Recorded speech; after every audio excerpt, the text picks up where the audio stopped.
This is the One Piece Podcast, episode 806 for the week of February 19th, 2024. My name is Zach. And my name is Ed. And my name is Alex. And on today's episode, we have a very special guest, translator for One Piece and Weekly Shonen Jump and Manga Plus. We have Stephen Paul with us. How's it going, Stephen?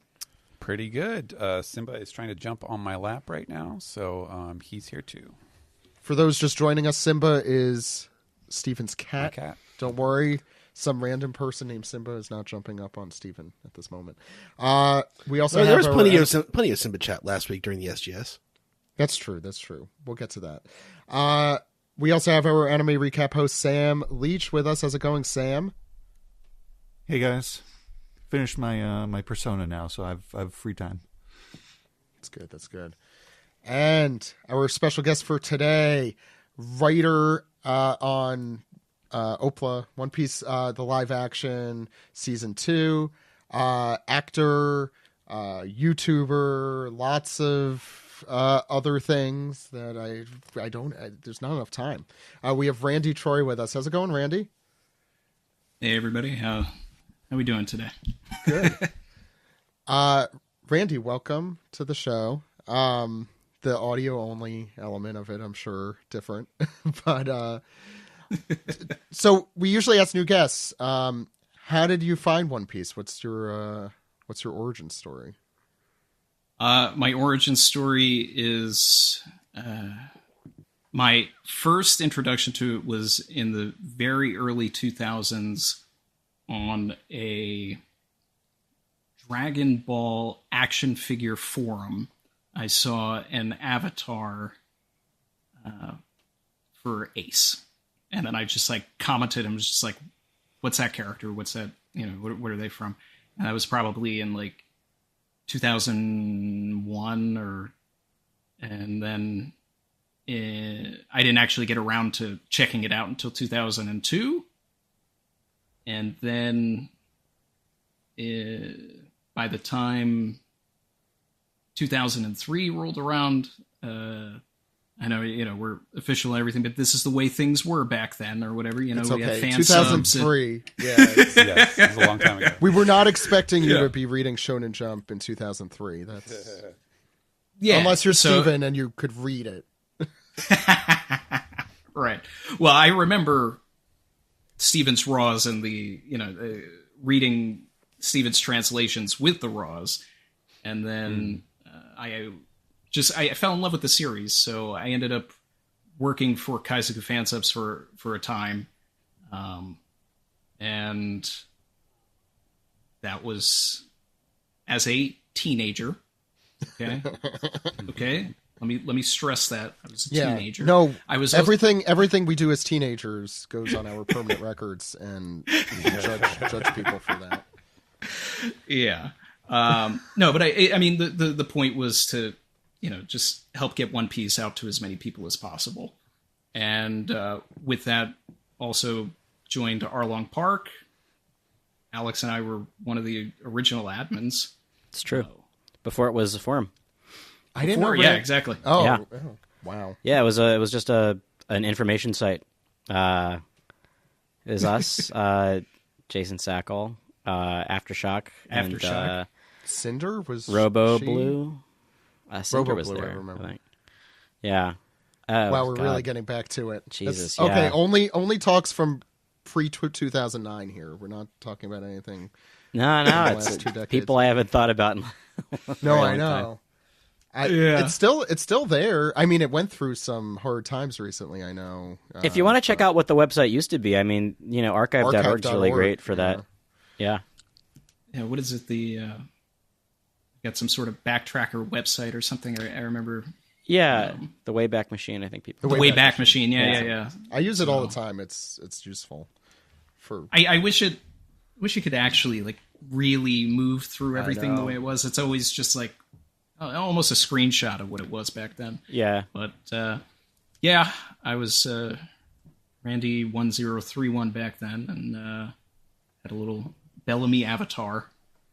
And we used to post updates on the website and let everybody know that an episode was out, a chapter was out. I remember Alex put together a fight catalog, almost like all the attack names and everything. It was like up to that point, which was Water 7, like Skypiea time. Skypiea. So not back. Yeah, like not a whole lot of attacks. As like if I were to go back, I don't think I could do that now. That's too much work. Somebody else picked up our slack, and that's what the Wikipedia is for now. Again, being teenagers, time is more of a thing that you have. You could stay up until 5 a.m. and work on attack names. Sorry, Randy. Please go ahead. Yeah, I don't know if it would take until 5 a.m. back then. But, just like Alex is saying, there was less material. But, I eventually, stayed anime only for a while. And then by the time I caught up and started reading weekly, it was the end of Skypiea. Like the first real arc that I was like, really enjoying with everybody week to week was Davy Back and Water 7. What a time. Wow. God, you're amongst the generation here. Yeah, I think a lot of. Yeah, I mean, I'm like the newest. I think of this group in 2007-8 was when I was like actually caught up week to week. So yeah, I think that was probably about the earliest that anyone in English was like reading week to week, because before then there was already like a gap in what you could read.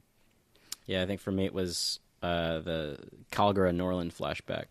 That was my week to week, and what a time to be week to week. Boy, that's a week. A leisurely flashback. Yeah. If I wasn't as stubborn as I was sticking with the anime, it probably would have been right around there too. But it ended up being like the last couple of chapters of Skypiea. So what happened after 2005? Life. Oh, okay. That's. What I can't just stay in the moment we could here. stay there. Are we good? No. I mean, Alex is just giving me a bunch of like crazy flashbacks to being a teenager. Yeah, he does that to me too. So, then eventually I stopped being a teenager and became some form of an adult and entered the film industry. Spent many years there. Fell away from the online community with One Piece just as, life kind of took hold and everything. I always, I kept reading and everything and watching. It never stopped being an actual part of my life. And I played the video games and all that. But, I never had people to really discuss it with outside of forums and eventually. So that brought me to YouTube after I got my now wife into the series. We did a whole rewatch, and that reinvigorated everything for me and really had me like even more so than I ever did, like going down the theory rabbit hole and all that kind of stuff. So I wanted to share that. So then I actually started like being a part of the Reddit. Then I started making YouTube videos, and that was like kind of the pandemic thing. Like, okay, well, there's nothing filming and nothing to really work on, so let me create a hobby. And I've been doing that week to week for 4 or 5 years now, and now I work on the live action. It's awesome. Smooth transition. So how many years had you been working in filming before you got this your foot in the door here with the Netflix series? So I was a child actor for a little bit, and then a big gap in between being 10 years old and like 17, and then I was set to be the lead in this indie movie that ended up never actually releasing, but we shot the whole thing, and it was just a big mess of just the way that things were organized. Not to really like throw the production under the bus or anything, but that thing kind of like changed things, and I switched from being on camera to focusing a little more behind the scenes. And so I would say, but around probably when I was like 18, started working on sets, and then just kind of worked my way up, and now I'm in my 30s. So, Welcome. it's yeah. Well, I've been here a little bit, but Yeah. it's. I don't know if I'm the one who should be saying, well, Steven can't, but not to throw Steven under. Or Sam, I don't know. I don't know how old Sam is now. I assume 25 still. Sam used to be the baby. Yeah, I don't know how old. I still am the baby. I joined the Writers Guild in 2019. Okay. Always wanted to, be on the more creative side. I was doing a lot of stuff on the logistical side for like about a decade, like in the assistant directing department. Mm-hmm. And then eventually got my shot there, and then the world ended, and then took some time to recollect, and now I'm just honored and happy to give back to something that has meant so much to me for 20-something years. It's a unique opportunity. I mean, how many people could be into a thing for 20 years? Like, how many things are there to be into for that amount of time? I mean, I stand corrected. There were probably a decent amount, but well, that was part of that was actually some of the fun things of other things that I had worked on. Like, my favorite film series is Terminator, and I got to work on a Terminator movie. And my favorite superhero is Batman, and I got to work on 2 different Batman projects. And so there's been a lot of things in my line of work where I've been able to give back to things that mean so much to me. And this one is, just one of those big ones that I would definitely have on a Mount Rushmore of achievements. I think you're kind of bearing the lead with the Christopher Walken opportunity. I forgot about that. I don't know why I forgot about that. But I was Christopher Walken's assistant for a while. Nice. And he's a trip, man. I got that job just because I was known in the industry for having an impression of him that to the point of when I was much younger and very green in the industry, I tricked an entire production over the walkie-talkie that Christopher Walken was there. only because people that were involved in the production were knew him, so it actually it made sense that he would be there. But we were just in a situation where we literally couldn't do anything, and people were goofing off. So I just kind of joined in, but I didn't expect to the level that people actually started looking for him. And that kind of followed me in the industry for a while until an opportunity presented itself, and I was just like, "Hey, he needs an assistant. You want it?" And I'm like, "Yeah, I'm going to do that." Always say yes. He needs an assistant, so it has to be somebody who can do a good impression of him. That is an odd qualification for an assistant, I'll say. I don't know if that's what I would look for. Well, it wasn't part of the qualification. It was I just happened to come to someone's mind because of it. Fine. Okay, that makes more sense. It was like they needed somebody that would actually, because I don't know. I shouldn't get into the why of why they needed an assistant, but they needed somebody that would actually respect him. So who doesn't respect Christopher Walken? I'm not going to get into the specifics, but I don't know. Well, I mean, at the long and short of it is that everybody on any star on a film set generally has an assistant. So I think that's I think it makes sense. Yeah, I think it makes perfect sense. It's not don't need to get to the weeds. No, I wasn't going to. It just to start. It was getting into the weeds. And so how did you fall into the? I mean, I guess you kind of said getting back into the One Piece community, but how did you fall back into the live action production? Well, I did some work on Luke Cage that Matt Owens was attached to, and we kept in contact. And then it was something where it's just something that was kind of in the works, and when it could happen, he was pushing for me, and I'm grateful. Yeah, that's awesome. Yeah. If anything you want to tell us about working on season 2, I'm assuming I know the answer, but I feel that I have literally, I feel in the future people's guns to my head to ask this question, so I will.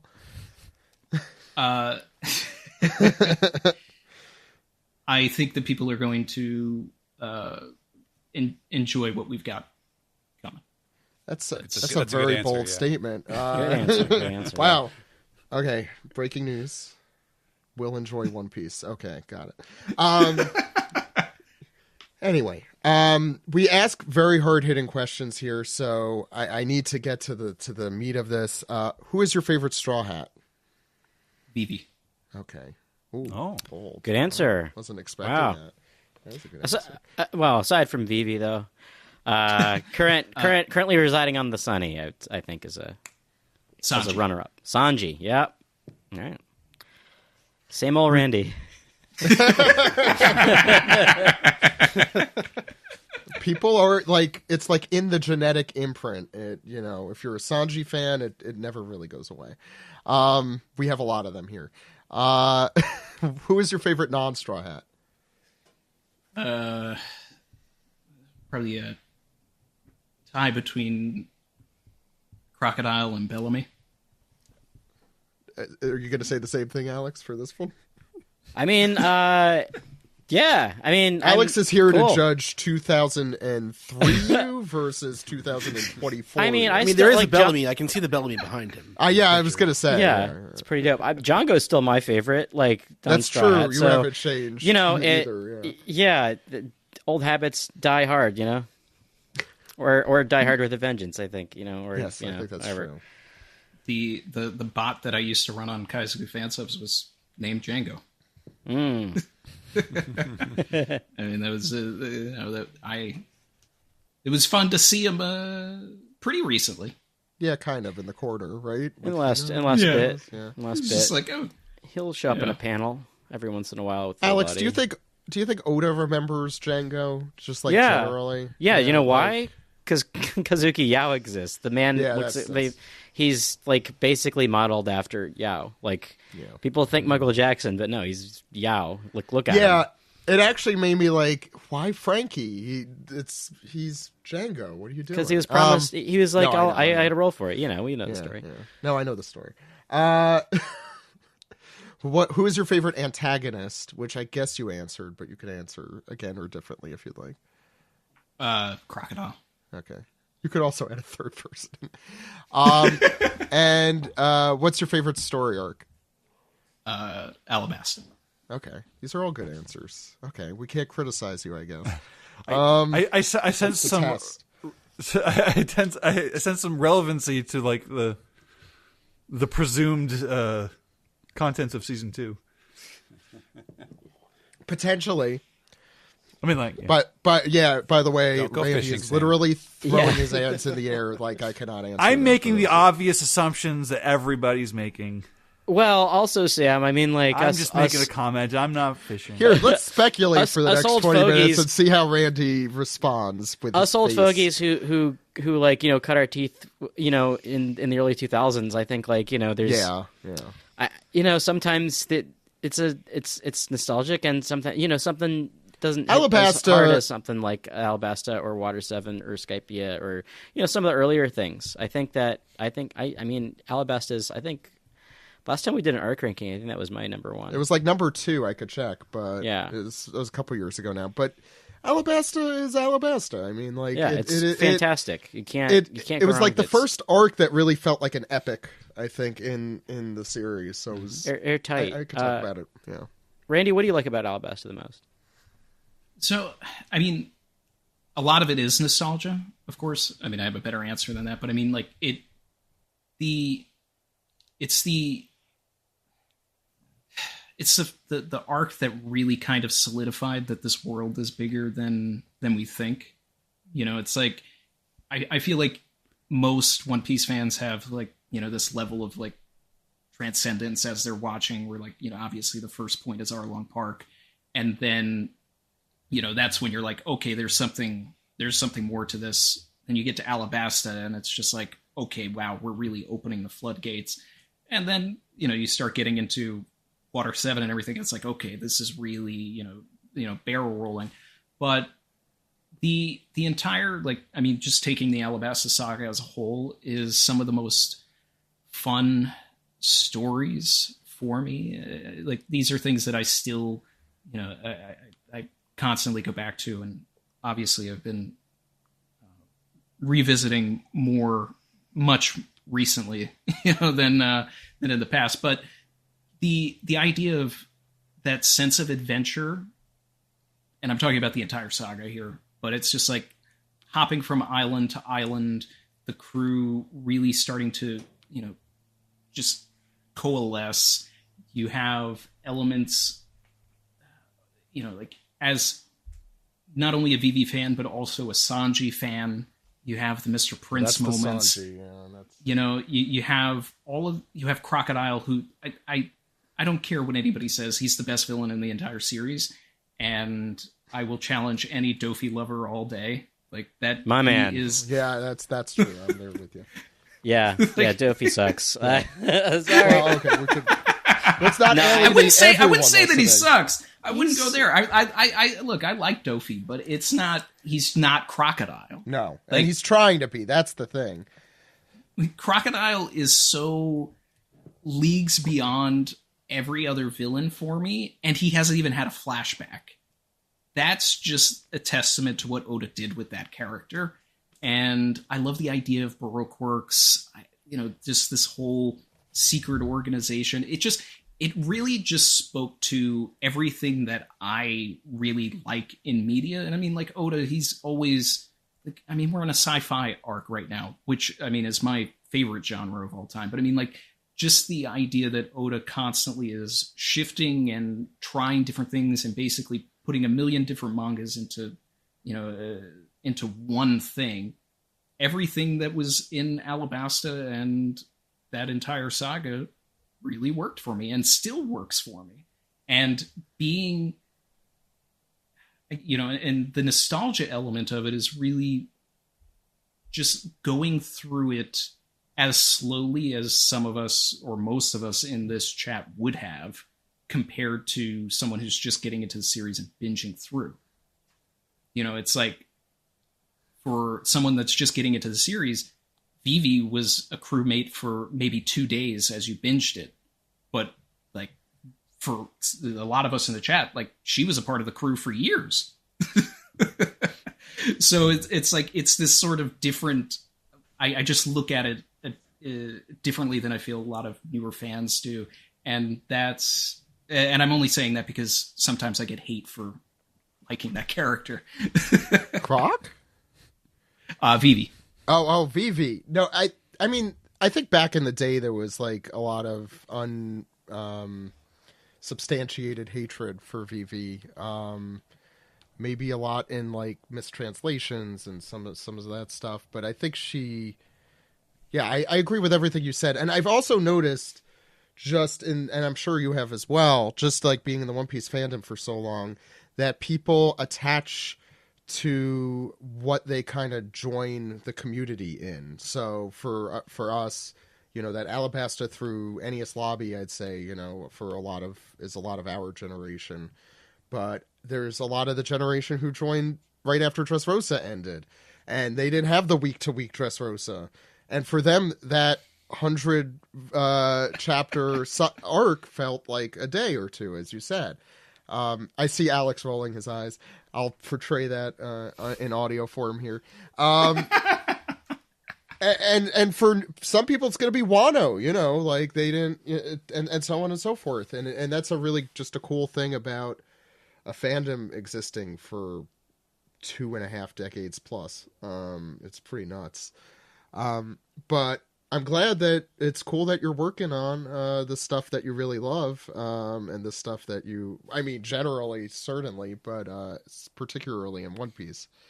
Okay, we'll talk more with Randy and about Randy, but I don't know if you all saw the Volume 108 cover came out kind of today with all the drawing things. I posted a link here, and it'll be in the show notes as well. Description, whatever you want to call it. Did you all have any thoughts, Alex? I feel like I should start with you. Yeah, I loved it. Great. So I think it's an awesome cover.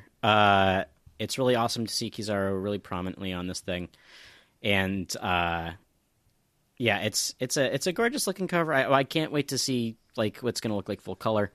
I think my favorite part about it, honestly, is the Vega tank. It's just having it on there. I don't know. Having it on there is really funny to me. I don't know why. I think it really sells how goofy, Punk, or I'm not sure, not Punk Hazard. Jesus Christ, we've done that a few times.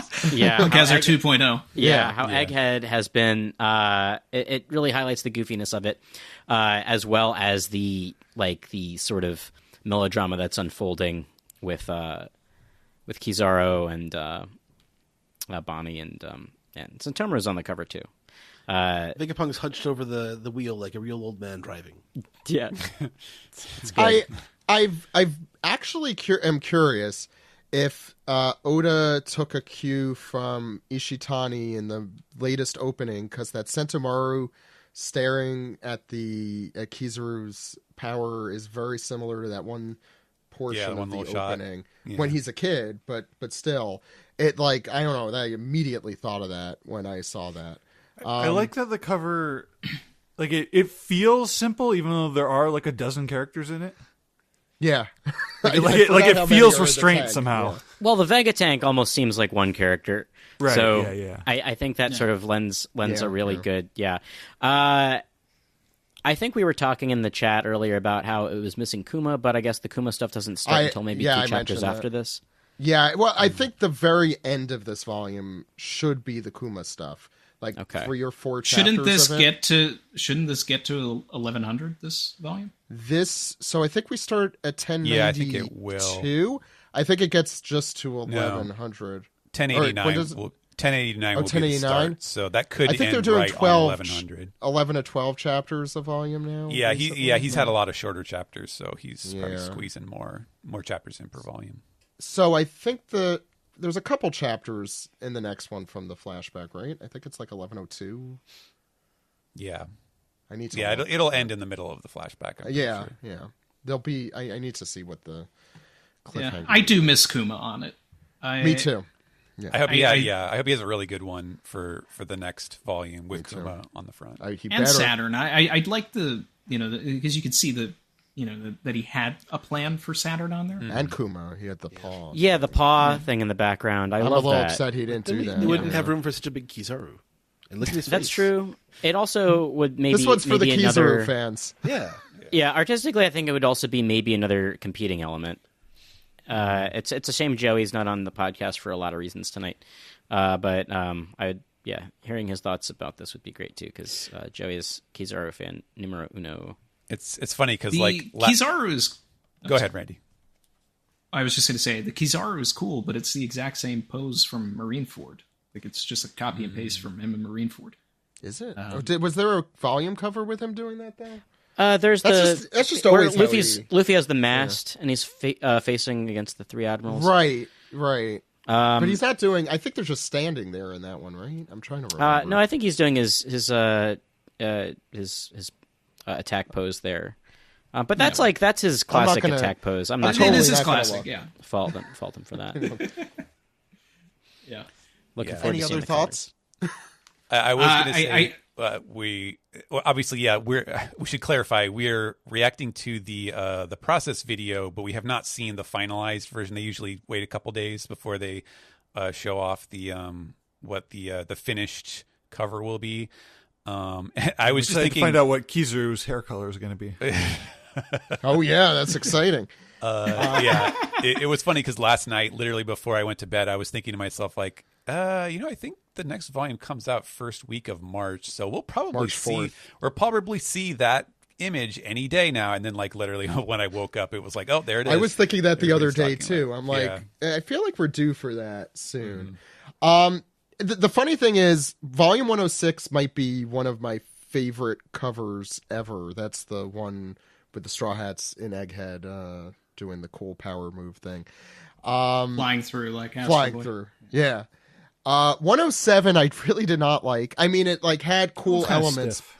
but it felt very slap happy, whatever you want to call it. That's the lemon color Yeah. one, right? Yeah. Yeah. Everybody's like, everybody's a felt very- blonde. It felt very generic. I guess it's fine. But this one I think is cool. I really want to hold my full opinions until I see the final version, but I love Egghead, and I think, as Randy said, as a sci-fi fan, it's been really cool seeing this, and I haven't had a lot of time to like appreciate that, I feel like, even though I talk about this all the time. Any other thoughts on the volume cover? Otherwise, we should probably go into the chapter. My last thought on it is there's a lot of emphasis on Setabaru, and I just don't feel like he's been that impressive of a character. Yeah, but look Sorry. at him. Look at He's had a little bit of time to shine in this arc more than anything. I think. I think he's curious- shining more on this cover than in the art. Yeah, that's. He's Take not it. wrong. I don't know if he's right, but he's not wrong. Tomorrow fans out there, all 10 of them are just going nuts. But yeah, Mike Patton, who's drawing the image, is one of them apparently. I don't know. I'm very curious. I want to reread these specific chapters that come out in this volume because I really don't remember specifically what happens in this set before I like judge what should be on the cover or not. I guess if Kuma's not on it, though, it's not spoilery for the person picking up a tankobon and reading it for the first time, which is, I think, how the majority of people in Japan may consume One Piece. Or if not the majority, some much larger amount than here. Anyway, let's get into the manga. Let's talk about chapter 1107. All right. Let's do it right after this.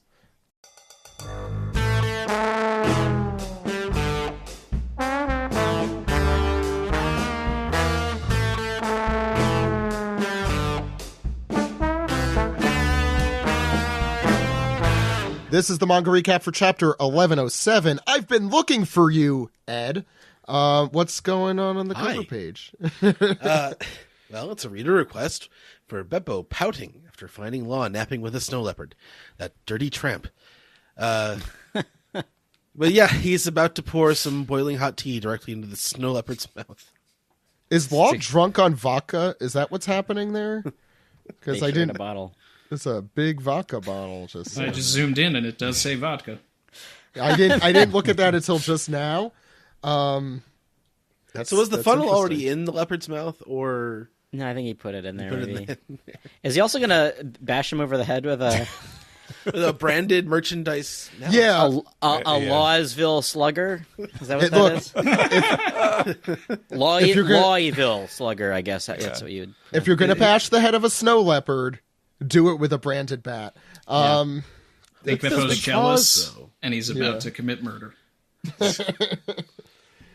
Yeah, he likes to go clubbing. Polar bear murder snow leopard at 11. The only person Law lays on is me. Yeah. Yeah.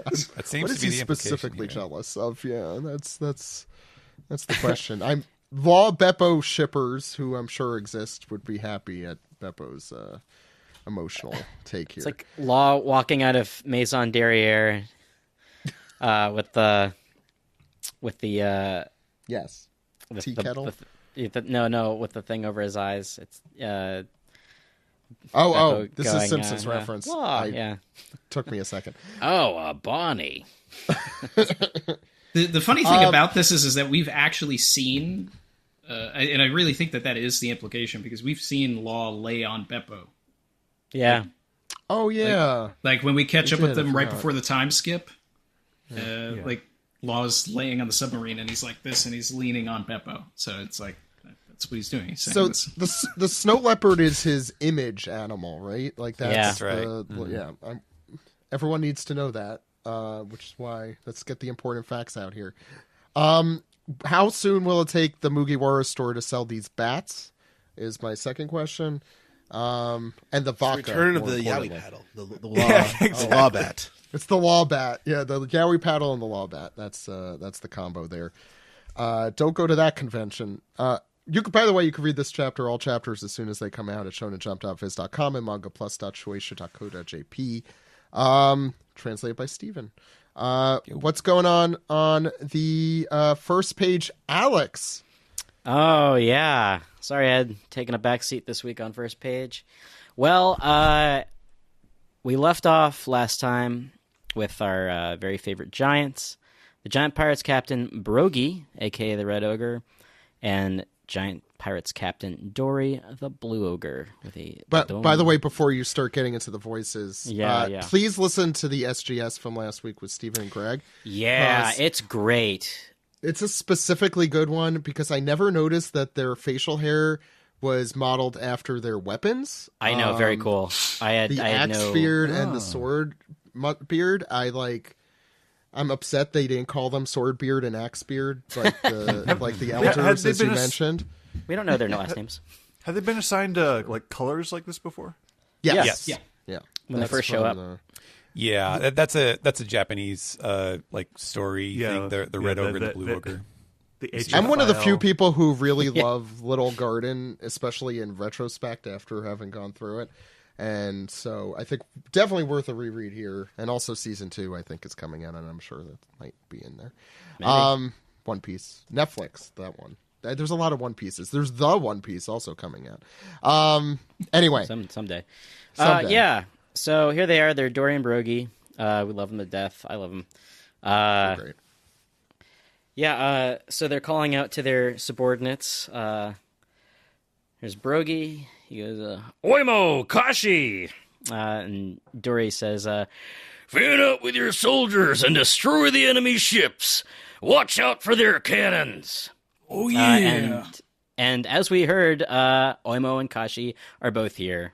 Here they are, Giant Pirates Kashi and Oimo, as we all remember from Enies Lobby, leading the charge, the rest of the Giant Pirates. I'm scared. It's a lot of big boys. There's a lot of big boys. Yeah. You're on, captains! Ooh, blah, blah, blah, blah, blah, blah, blah, blah, blah. Let's get 'em, boys!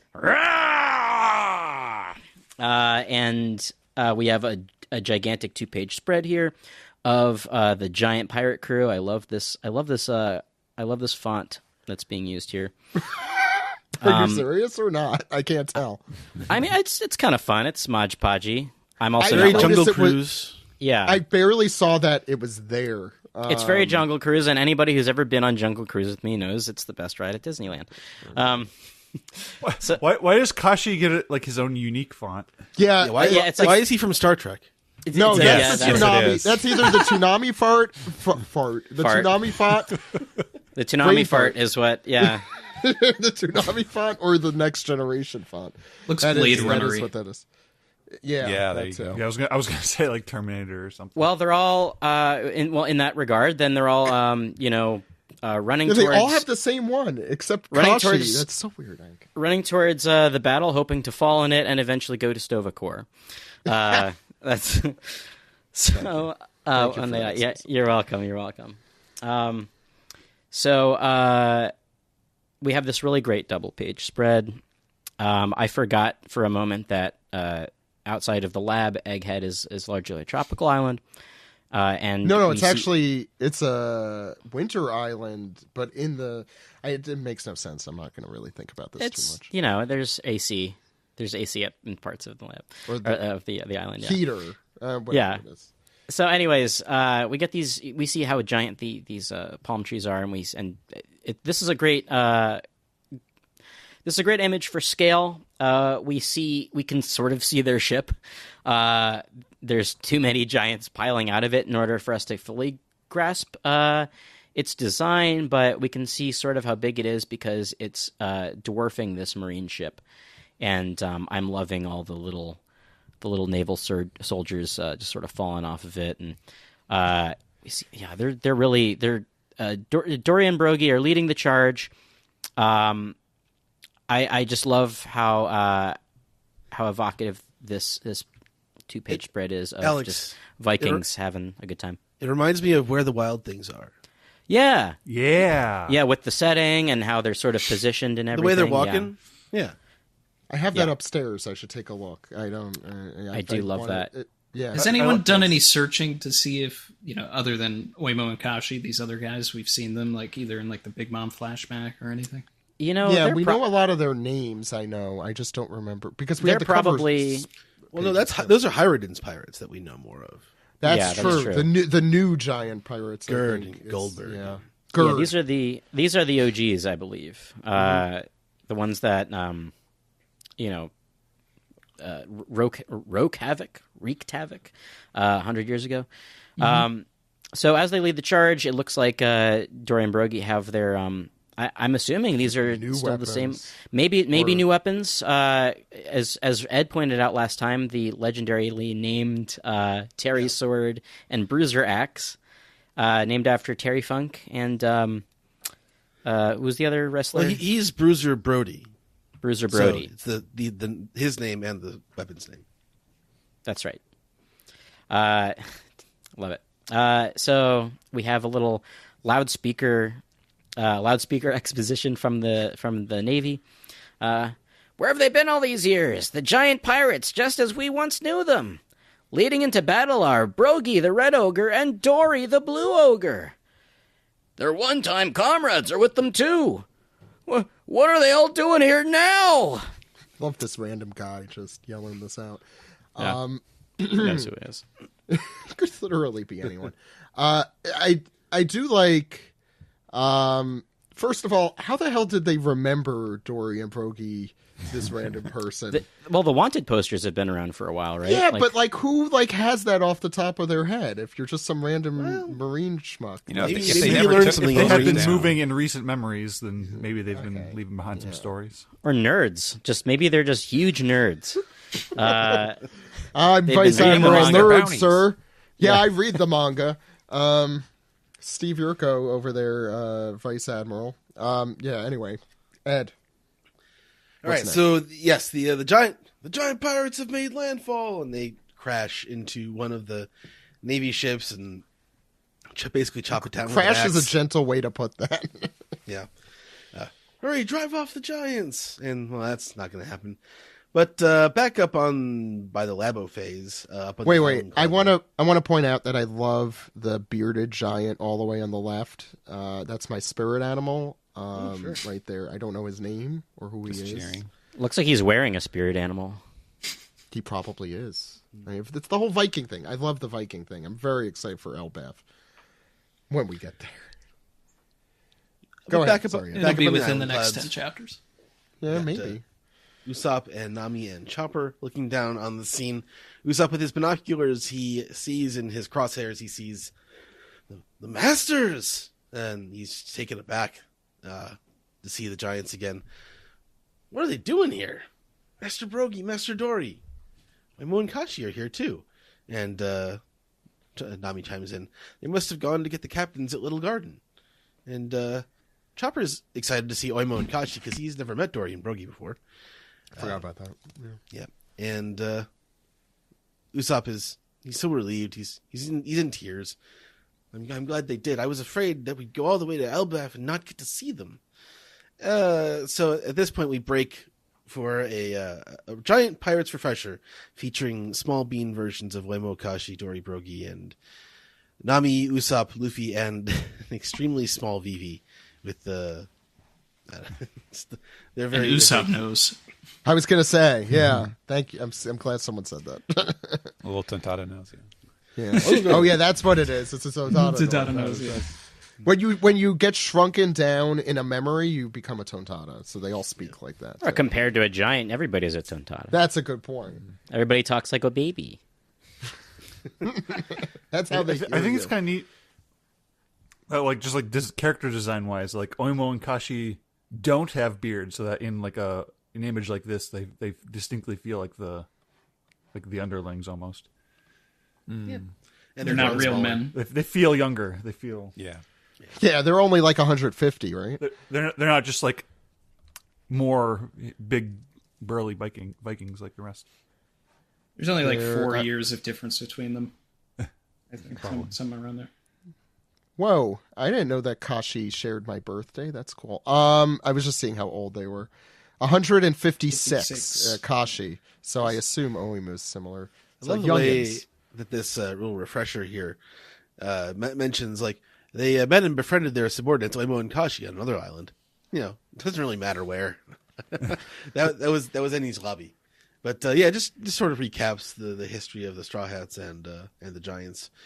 But then we get Edison, who chimes in saying, "They're clearly attacking the Navy ships. I can't believe they know you. I guess they must have found out about this and came in to help." Huh? How? It's a government attack. Of course it'll be in the news by the next day. Though I'm sure they're reporting it in a way that suits them. You mean this is a major news story? I mean, you mean this is big news? Yeah, I guess it must be. Wow, you really... He doesn't, Usopp doesn't read the manga.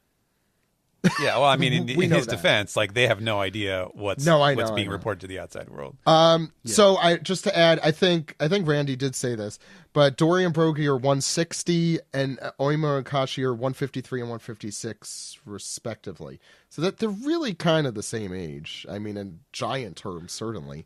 Giants live to be like 300-ish. Yeah, at least. I think it was what was it? But they've always been positioned as like, you know, admirers of Dorian. Because they also disappeared for 100 years. 100 So they were years, only in their yeah. 50s when they left. Jeez, young men.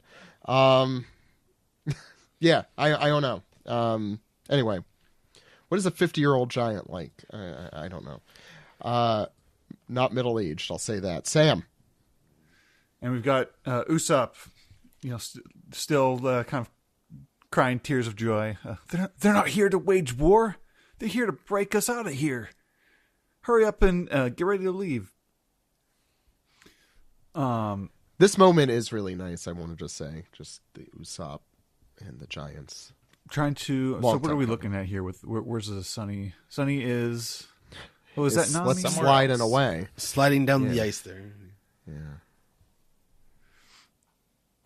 And we got Brooke sipping tea, being, you know, they're communicating on the phone, and Brooke's saying, "Oh, we'll be passing through in a moment." And Lilith is like slapping him on the back of the head, like, "Stop the ship! If we shoot off the island, we'll hit the barrier and explode." You know, and she's trying to get in contact with whoever will listen.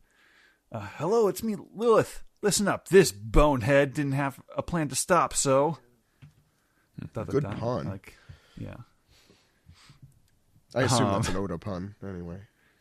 She calls him Honeyaro, which just means like bone guy Bone or guy. bone asshole kind of. Oh, so it's a and Stephen so- Paul pun.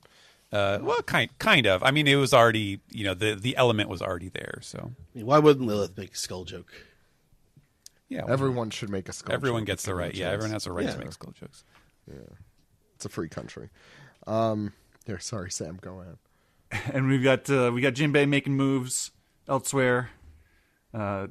Sure, there's a lot of ruckus going on. We should at least be ready to leave at a moment's notice. It's not the time to be fighting. Hear that, Zoro? Yeah, So, are they Zoro, stop all this fussing and a feuding. Are they talking through their headsets? Jinbei, I don't know if he has one, but I Jinbei assume... just keeps up a speaking out rolling loud. monologue. Yeah. Yeah, I was going to say, Jinbei would be the one to do that, to be fair, so I'm not sure. Go ahead, sorry. He's giving the editor a segue so we can move over to That's what it is. to the fight between Zoro and Rob Lucci, and they're clashing swords versus claws, and Zoro's exerting himself. He's like, "You're really hanging in tough, huh? Well, can we wrap this up? I'm in a hurry." And he's huffing and wheezing, as is Lucci. And it's like, "Oh, that's something that the eventual victor says, Noah. But you are only the dead weight holding your friends back. Am I wrong? You're a pack of fools unable to cut loose a single member for the good of the rest. As long as you're still alive, your friends are trapped here." And Zoro's just like, "You say that as though you're the one in control of how long we fight, Rob Lucci." I love that. posturing They're just- going on. You just Yeah. you pat him on the head, basically. It's a lot They're of there. I love how you're fighting like you're the one who's strong. Good kitty, good kitty. But it's real cute that you think we're going toe to toe here. They're in a patronizing as they're not really budging on each other. With what Lucci's saying, it's like he's still living, like, in his head, he's still living in Water 7, man. Like, oh, he never left. He never left. And he left Ennius Lobby just at that point before he lost. Like, somehow his memory has just lapsed since then.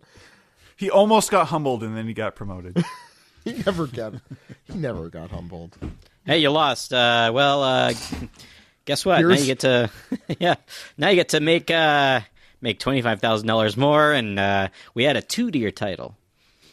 Ooh, or subtracted 9. Sam was there, but that was it, right? That's it. Randy.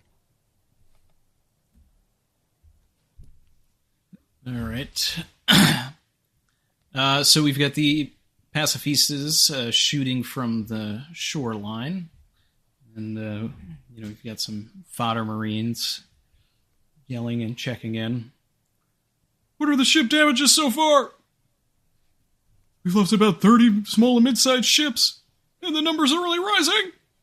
And we've got pacifistas getting ready to shoot again. And then we have this previously unnamed vice admiral that I called Gilly Chin, because I give everybody names. But now he has a name. He is now Vice Admiral Red King. So, I don't know. Hopefully there'll be something in his color scheme. No, well, Steven, there's Alex. Well, Joey posted this in the Discord. Yeah, this is an Ultraman kaiju, Red King. It looks exactly like said kaiju. I had no idea. Yeah, I was thinking fun. he looks like a Ryo Boshi from the Boshi brothers on. He on does Fishman look like Island. Ryo He's got a Boshi, similar yeah. face. Yeah, I think it's kind of funny that Oda does this shit with like Ideo. Like, here's a character modeled exactly after Ideon and Right. and Oh, yeah, this yeah, I is forgot Fodder about that, Marine. too. Yeah. He's not quintuple chin or whatever. Whatever. Septuple chin. Yeah. Yeah, it's like- did I miscount? I feel like this guy he read the Wano newspaper, but like eight different 8 different copies of it at once. Keep doing it's it, like- it's going to stick like that. I was going to say it's what your parents always say. It's that if you make a face, this is the lesson here. Sorry, Randy, go ahead. No, we're good. Okay. Where was I? Oh, yeah. So, anyway, this guy, Red King, he's yelling at his men. All small and mid-sized ships pull back. Battleships only at the fore. We're getting nowhere with this. Yes, sir. Vice Admiral Red King. How has this gone so terribly wrong? So he's upset. You know, I mean, like this is like the catch-up page. Certainly the something necessary, but probably the weakest page in the chapter. Sorry, you have another one later. Yeah. I don't mean that in the sense of like I'm reading the weakest page. I just mean in general. So then we move over to the next page, and they have turned their artillery towards the Mark IIIs and feel like they're getting a little bit of an upper hand here. And the line continues here. So how has this gone so terribly wrong that we have to attack our own military weapons? And that Mark III looks like he's having a bad day. And then we have Luffy in the sky in a mirror image pose from what we got last week, or 2 weeks ago, where he was dancing the other way. Now he's dancing the opposite way, which goes to show that he has been up there dancing for a while Vegapunk has been bleeding out. So he had enough time to go left to right, and then he says, "Hey, Bonnie." And Bonnie's still looking up at him. We've got Kuma sitting there, still deciding if he's going to speak. And then we have Atlas, and Frankie's in the ground. Sanji's... I didn't realize that even. There's his legs, yeah. Yeah, Sanji's considering all of his every physics lesson that he learned in his life. It's just going on in the back of his head there. And which is none. He took no physics lessons. Exactly. Saturn's there, and then, like I said, Vegapunk is just dying. Yeah. Could you stop dancing, Luffy? Everything is rubbery too. Seemingly, I keep having to remind myself of that we're in the bounce house here.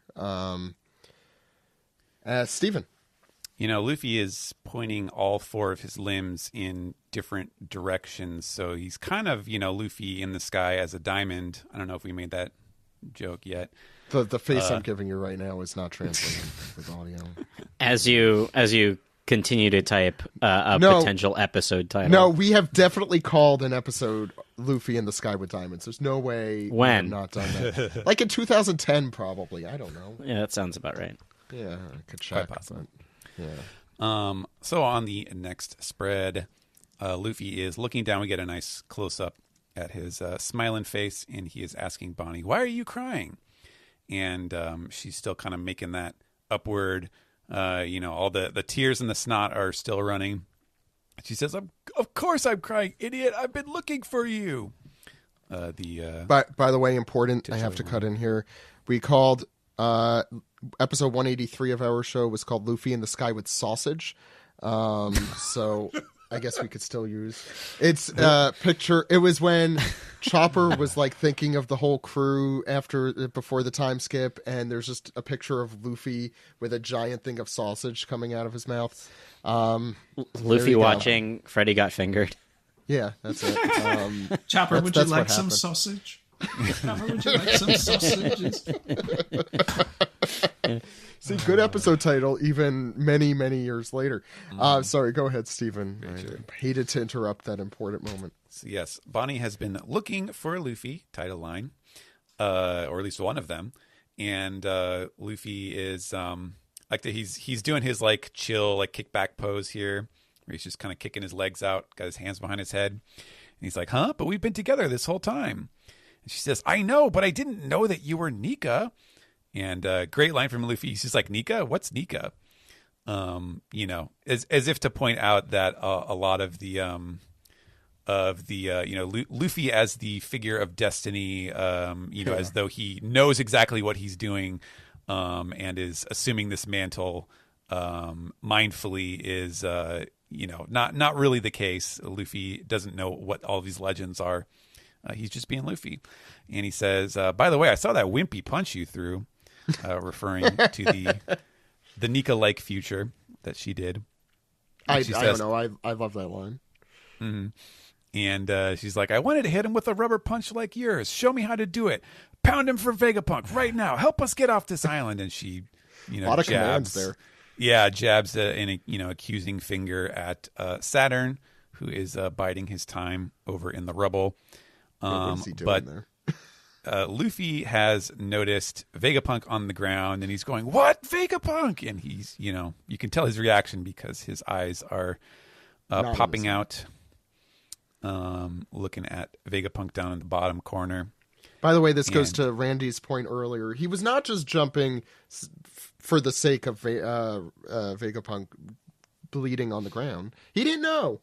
He didn't look over to his right or left, depending on where he was dancing. Well, he did look right and left. He didn't look down. Mm-hmm. And then Saturn speaks up to give us a little villain line here. He says, "Stupid insects, there is a reason that you are worthy of death." And Luffy just says, "No, there isn't."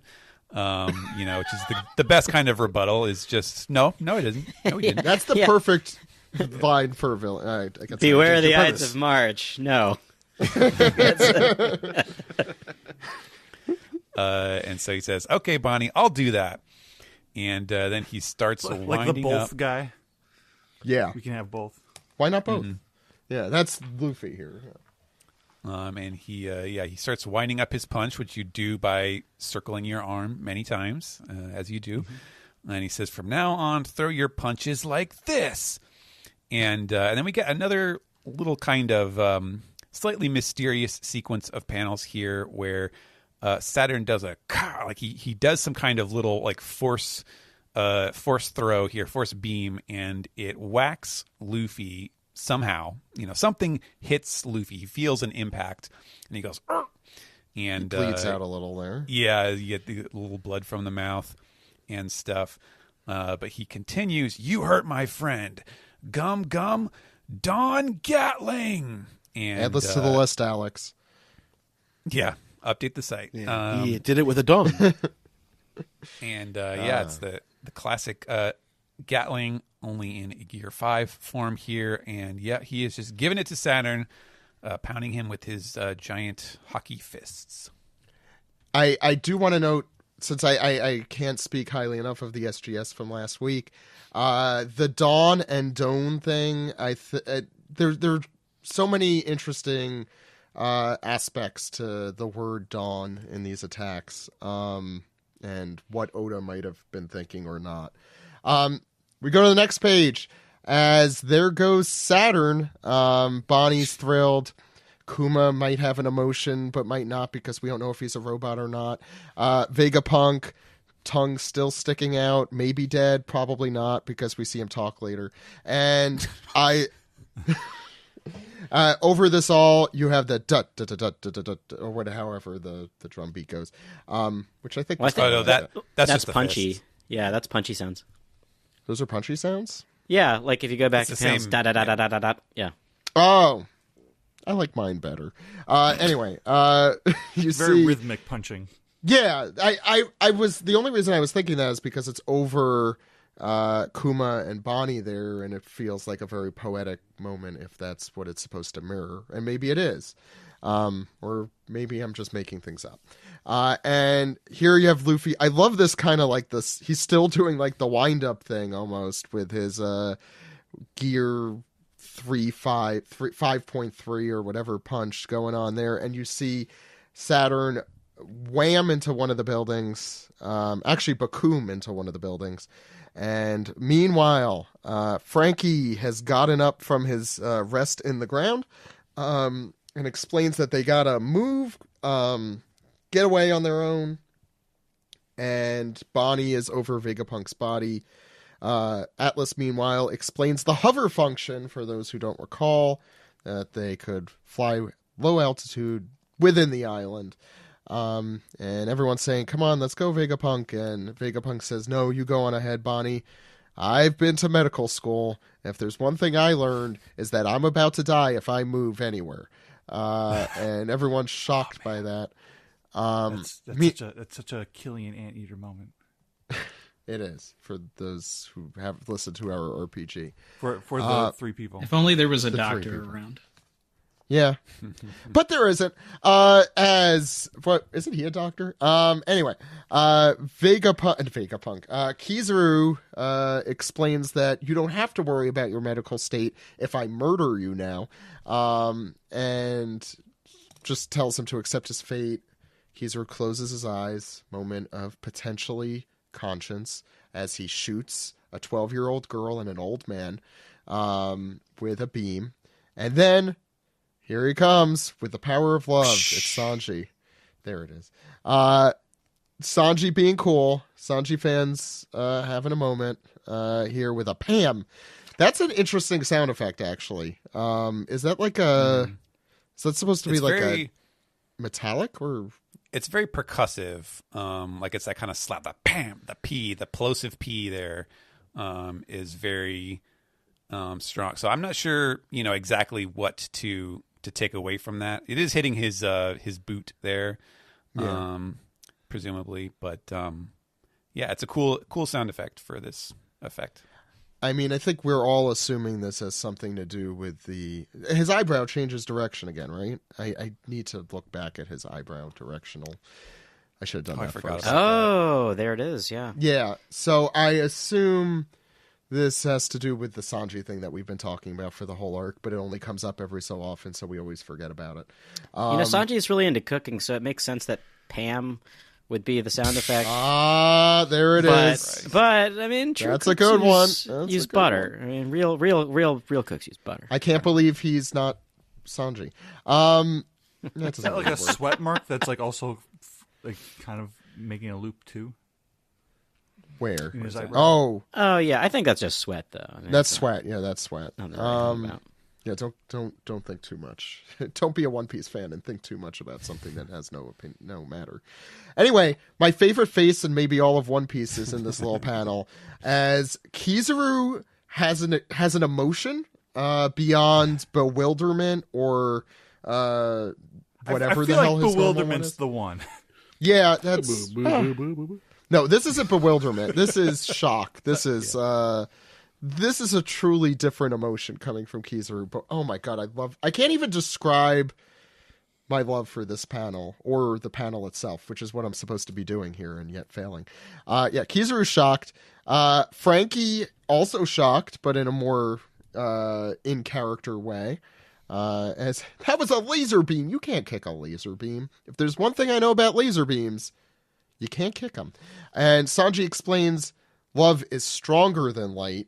Kizaru then explains, if that's true, then physics as we know it is dead. And I want to point everyone to our discussion from last week with me and Henry Thurlow of the One Piece animation staff, where we talked way too long about power scalers and power scaling and explained that this is a series in which really ridiculous things happen all the time.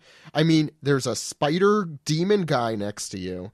You're standing in a bounce house on an island with a egg computer thing and a guy who split himself into 6 things. And this is where you draw the line. A guy kicking a beam of light. That's too far. Because of love. Physics is dead. All hail the rule of cool. Yeah, this is some fucking interstellar, third act of Interstellar shit. It was love. It was love all along. Look, if love can't defeat Kizaru, what can? Randy. So then we've got Bonnie flying on top of Frankie, and we have Atlas carrying Kumba. And Alice is saying, or is this Atlas saying this, or is this Bonnie? The let's move, I don't Frankie know. is saying let's Is that move. Frankie? Yeah. Okay, Yeah. Frankie. Bonnie's saying ah. Yeah. Got it. Yeah. Let's move to the northeast shore, right? Okay. So then Kizaru says, well, this really puts me in a bind now. I've got to at least take your heads back with me to save any face. Luffy is bouncing around on the bounce castle, laughing. Boing, boing, boing, boing, boing. Sanji is not bouncing. He is standing very coolly. This is the hunter moment. This is the thanks for the light. This is the... He could have said that same line here, too. Yeah. And it would have been pretty funny. This is that. And he says, better start writing up your formal apology. Classic Sanji line. And then Yeah. we cut away to a squashed bug underneath some egghead buildings. The true danger here. This is the thing that took his arm. This is the thing that busted his face. This is the thing that power scalers need to be putting at the top of their lists, the egghead buildings. And then Sorry. out of nowhere, a heel appears. My, how the 5 elders have fallen. He's falling Wow. and can't get up. He has fallen. We gotta, life alert, hit the button. He is an elder. He is. Respect He's your one- elders. They One get of the 5. life alert. Yeah. Yeah. Maybe He 6. he really looks like the old lady in the the life alert commercials on the next page. Just he's trying to pull himself back up there. We get this pretty good. massive close up of Katarina Devon's beautiful mug, and all of the Botox and lip fillers that she got. We've She seen. would. Oh yeah, no, this face is definitely like the. This is what happens when you got bad work done that over 20-something years kind of fell into this. Now she never did anything about her nose, and she probably should have. But and her one crooked finger too on the end there. Oh wow, didn't notice that, but did now. Yeah. All right. So that's what makes the character there.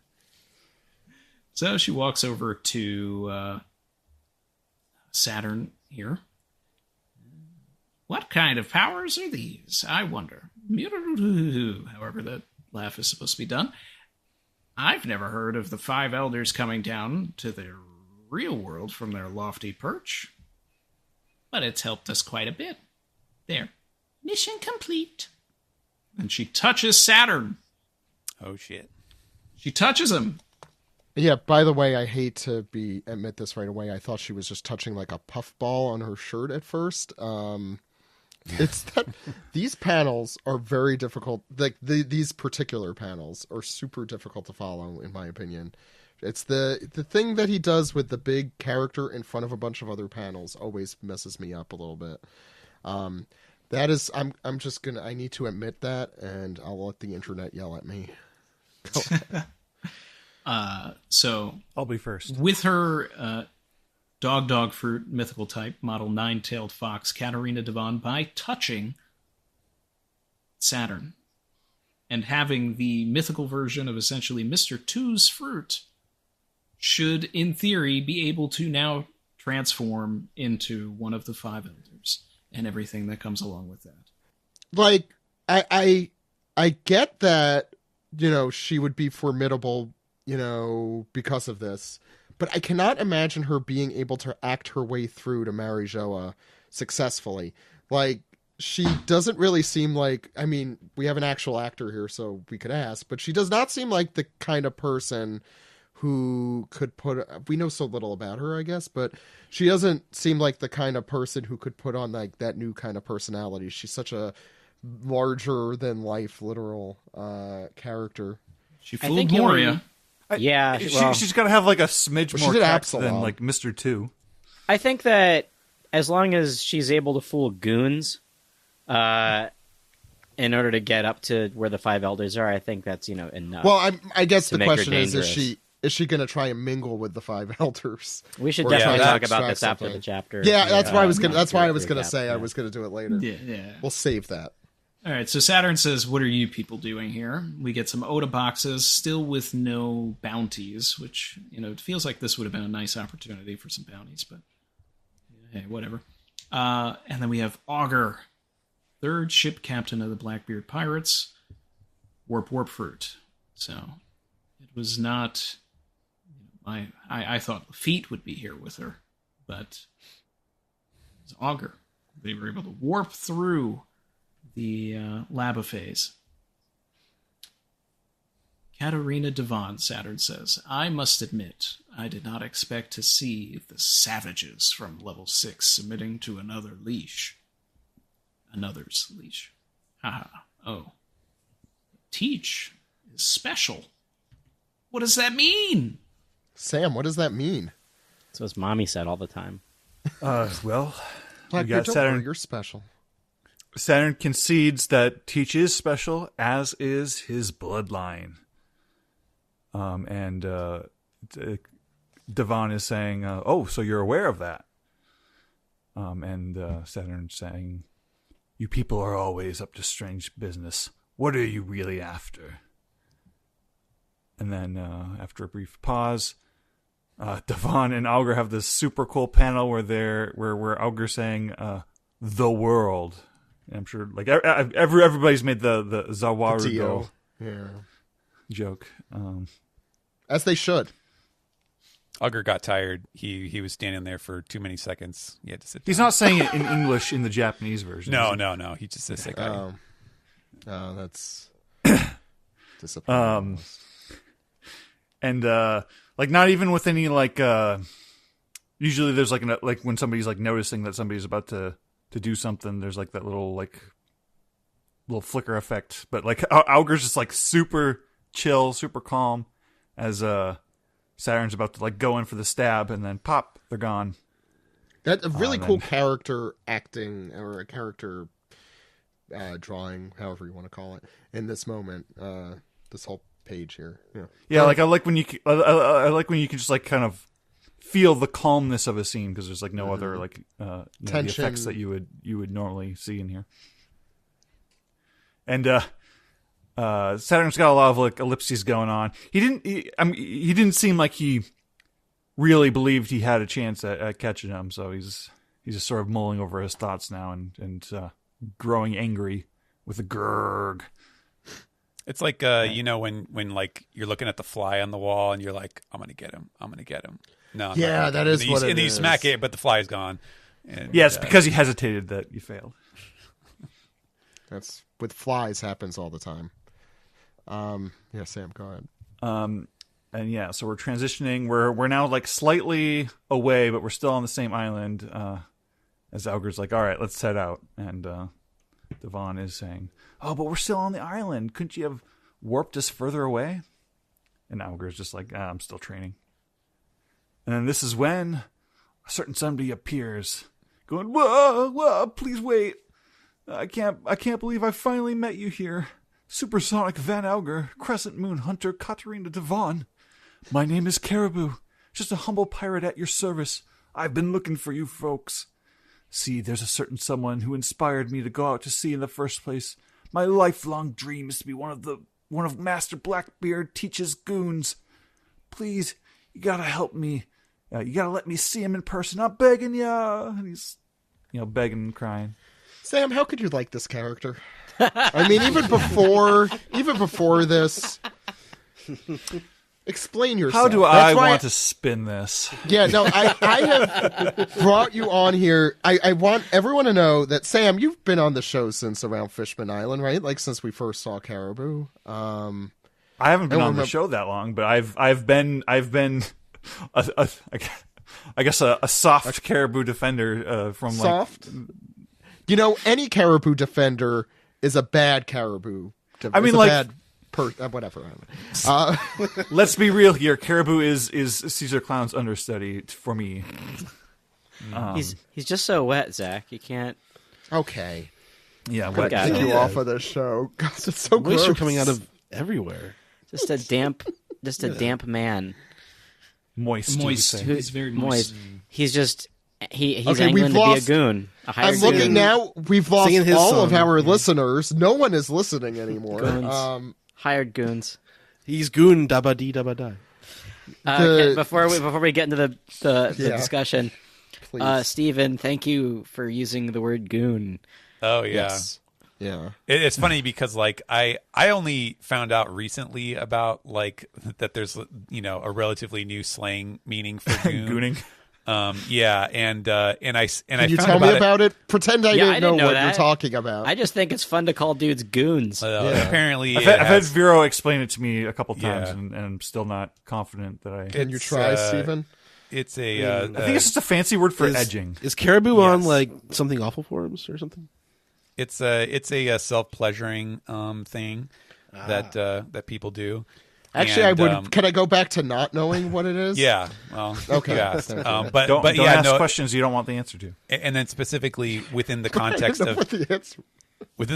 of people trying to reclaim goon as like the yes boss, yeah sure I'll get right on it boss, that sort of thing, and so I was just like goon is having a moment here. So I mean he does say he wants to be Teach's subordinate.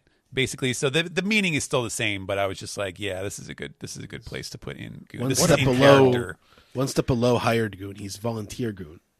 Yeah, getting paid. Yeah, that is worse.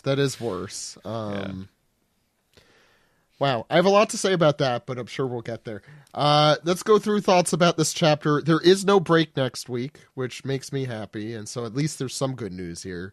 Randy, what were your thoughts on chapter 1107? I think this is a really solid chapter, and it's a game changer from the sense that where you might have chapters that are game changers and like, okay, I see where the arc is going to go. Everything that kind of happened in the last couple of pages here really dictate the rest of Blackbeard's plan in a way. So it kind of really solidifies. It's almost as if Oda's spoiling us on everything, because we know that Caribou knows that where the ancient weapons are.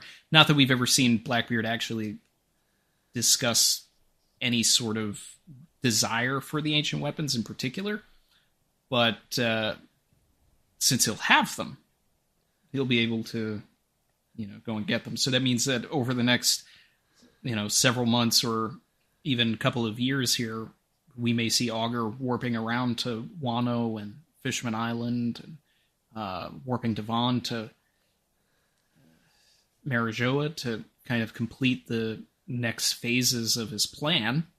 And, I think it's interesting at first that I didn't really care for Avalo Pizarro's fruit.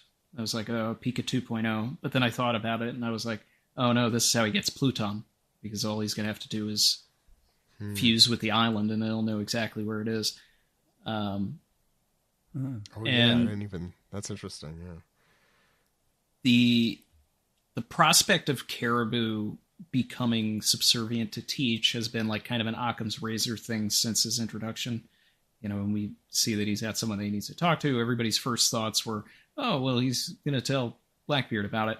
I've always been the dissenting voice where it's like, yeah, that's the obvious choice, but I've always wanted Caribou to actually be secretly under Crocodile, because Crocodile was the person who introduced us to the ancient weapons. So this chapter actually debunked one of my long-standing theories that Caribou was former Baroque works, which was actually. But what if this is the? Oh, no. I'll just plug this in real quick. What if Caribou is lying? What if this is his way of mooching? It's very possible. And Sam is just trying to save him, Caribou. We don't need to rehabilitate. Well, my other spin could be what if Blackbeard's Let's actually not normalize Caribou. No, well, here the main reason why I also wanted the Caribou to have some sort of tie to Crocodile is because in the it's either in the first or second color walk, Oda drew Mr. 10 in with the drawing of what he had in his mind for it, and it looks like Caribou, and Caribou's got an X on his chest, so it's it's just it would have been a really cool oh my god thing, if it's he actually was calling up Crocodile, and then it's oh wait, you look at these notes, we've had things like that in the series. Now that's not to say that he couldn't 2 years ago have been in Baroque works, sure, but I actually see what Oda's trying to do here more as it's actually a linear path. It's not.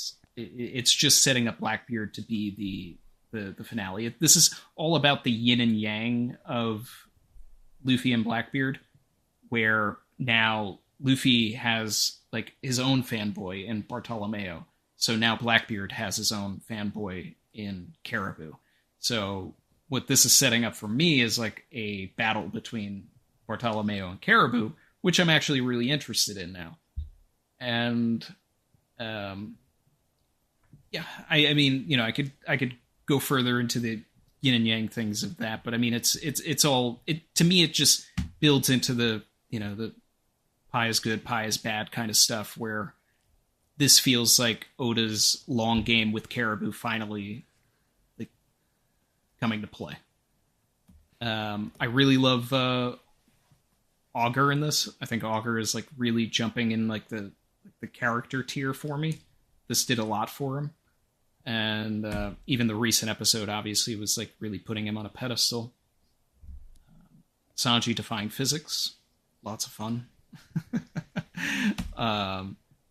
And it's the dynamic between Bonnie and the crew is really nice, especially if Oda's leaning into the idea that we may or may not have an apprentice, although I am leaning more towards Bonnie should join the Revolutionary Army after all of this. This chapter does kind of give me a sense that if she did tag along, I wouldn't be opposed to it. I think there's some fun there. And I'm glad we didn't drag out Usopp seeing Dory and Brogy. So much happened in this chapter. I feel like I'm talking forever, but it's You're good. it could have been 5 chapters, and then like Usopp being like, "Oh, my masters are here." No, I like that we saw them, and then immediately, like, Oda went back to the idea that these characters are tied to Usopp and Usopp's dream. So let's connect that, keep that going, and I am a firm believer that Oda, despite what anybody might say, like, manipulates the story to align with certain either numbers or character birthdays that he arbitrarily made up. And we are very close to the chapter where the 1000th chapter anniversary of when Elbaf was even mentioned by name. So having these giants appear almost 1,000 chapters before they were even introduced really just sort of leads me to lean into the fact that by 1115 we will be on our way or on Elbaf. I like the idea that like Oda just has like the Facebook flashback where he's like, "Oh shit, I was doing this That's 1,000 what it chapters is. ago. Yeah, let's get Well, back. that's exactly. No, but I mean, especially Time in this hop or final whatever it's saga, called. there's been so many instances of this. Like, I mean, with Dory and Brogy also, it's like the when they did the Coco sovereignty against Kid in like 1076 One, I think? or 79. That was on the issue anniversary of when they did Ikoko sovereignty against the goldfish. So it literally was like the Facebook memories, like, oh yeah, 21 years ago I had the Giants doing this. I'm going to bring this back. Someone needs to set up that. That would be a lot, but get on it, internet, because that would be cool. Randy, you reminded me. So we do predictions as to like what chapter number an arc will end. The winner gets to host the podcast, but they don't have to, but they have to. So I always try and lose personally, but, so we got all of ours wrong. The highest one we had at first for Egghead, and I'm sure everyone thought it was short. I don't think we were in the minority necessarily. This is when Egghead started, mind you. This is before. Yes, yeah. This was a year all and the a half Garp ago. shit and the Blackbeard shit, the Law shit. Like We said Swank Egghead stuff. said 1105, and that was our highest number. Do you have a prediction? It sounds like you do, as to when you think the end of an arc being defined as when we leave on the Thousand Sunny with the majority of the crew. So I don't know if I have a solid prediction as far as like when we leave, but my prediction would be like we land at Elbaf in like 1115. So it's like, because then that would be literally 1,000 chapters from Dory and Brokey even talking about Elbaf, and but then it's also a thing where they actually landed at Little Garden in 114. So it's like, are we actually touching down on the the double page spread of 114 and then like getting into it in 1115? Like it's something like that, because I could see the arc. We're at 1107 now. I could see all of this wrapping up by, I don't know, 1112, and then like having some sort of Decks of the World chapter for 1113 or something, and then like all that kind of stuff. I don't think we have much left. Alex here guessed 1112. Steven guessed 1114. So it sounds like actually we're all kind of in the same camp, except for me, who purposely said 1150. Look, crazier things have happened. It's Price is Right rules. So do you want me to give you 1113 or 1115? It's closest without going over. Did somebody say 1115 yet? Someone said 12 and 14. No one said 15. The next one after 14 is 20. And this is when they're on the Sunny, not when they're like reaching the next island. Right. It's when we're done with Egghead. It's not usually an easy thing to define, but unlike Wano, I guess, where it says the end at the end. Even then, there's still dispute because there's like a whole bunch of episodes where a bunch of other random crap happens. Right, exactly. But yeah, you could. It's not a science. It's a whatever the hell. I don't know. Art. I'll stick with 15, even though it's probably Okay. 13. Okay, I'll give you 15. That gives you more leeway. Sam, I never got yours either. Do you have one? Did I not give one like a long time ago? You did. It was 1088, but we're doing another it over. round because we did another round. sucked so bad we have to do it again. That's technical term. Let's see, we're at 1107. So I said 1150. Ed said 1122. Alex said 1112. Steven said 1114. Brodsky said 1123. Marianne said 1136. Jeff Thu said 1120. Jill said 25. What do you have? Drum roll, Sam. I don't think we have very long. I'm going to go with 1111. 1111. Okay, that would be a nice round. God, I'm the only one who thinks this is just going to go on forever. I mean, if that's like if we're doing predictions, I think a Zoro thing is going to happen in that chapter based on His birthday, oh well, the Zodome. that is his number. Zoro will swing his sword very hard, and he'll send the Sunny flying off the island. That's a fun way to leave. Steven, what did you think? I of the mean, chapter? we started the arc with Zoro like cutting the storm thing. So Yeah, we're we gonna start leave with him every arc cutting with the- Zoro cutting something. I mean, is that really so unusual? Yeah. Well, we're gonna bookend it. It's gonna be a thematic. We're The gonna beginning learn of that this Wano- we're gonna learn that it wasn't that Wano was not the Zoro arc. Egghead was the Zoro arc.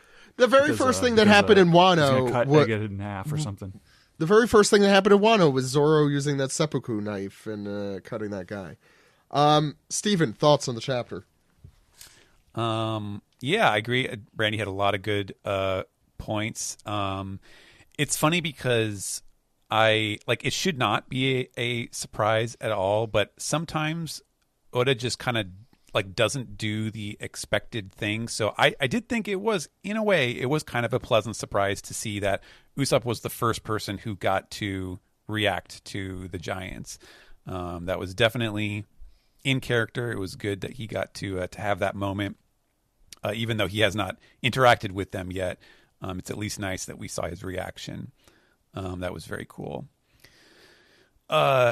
Last week, me and Greg did. Greg was talking about the this seeming kind of non sequitur thing of Brook using the ice to propel the Sunny as there has to be a point that they can't stop the ship, and so I thought it was very interesting that we see it again this week, and it is reiterated that they don't at this moment seem to have a means of stopping the Sunny, which still continues to suggest that there will probably be some unexpected or unintended consequence of that.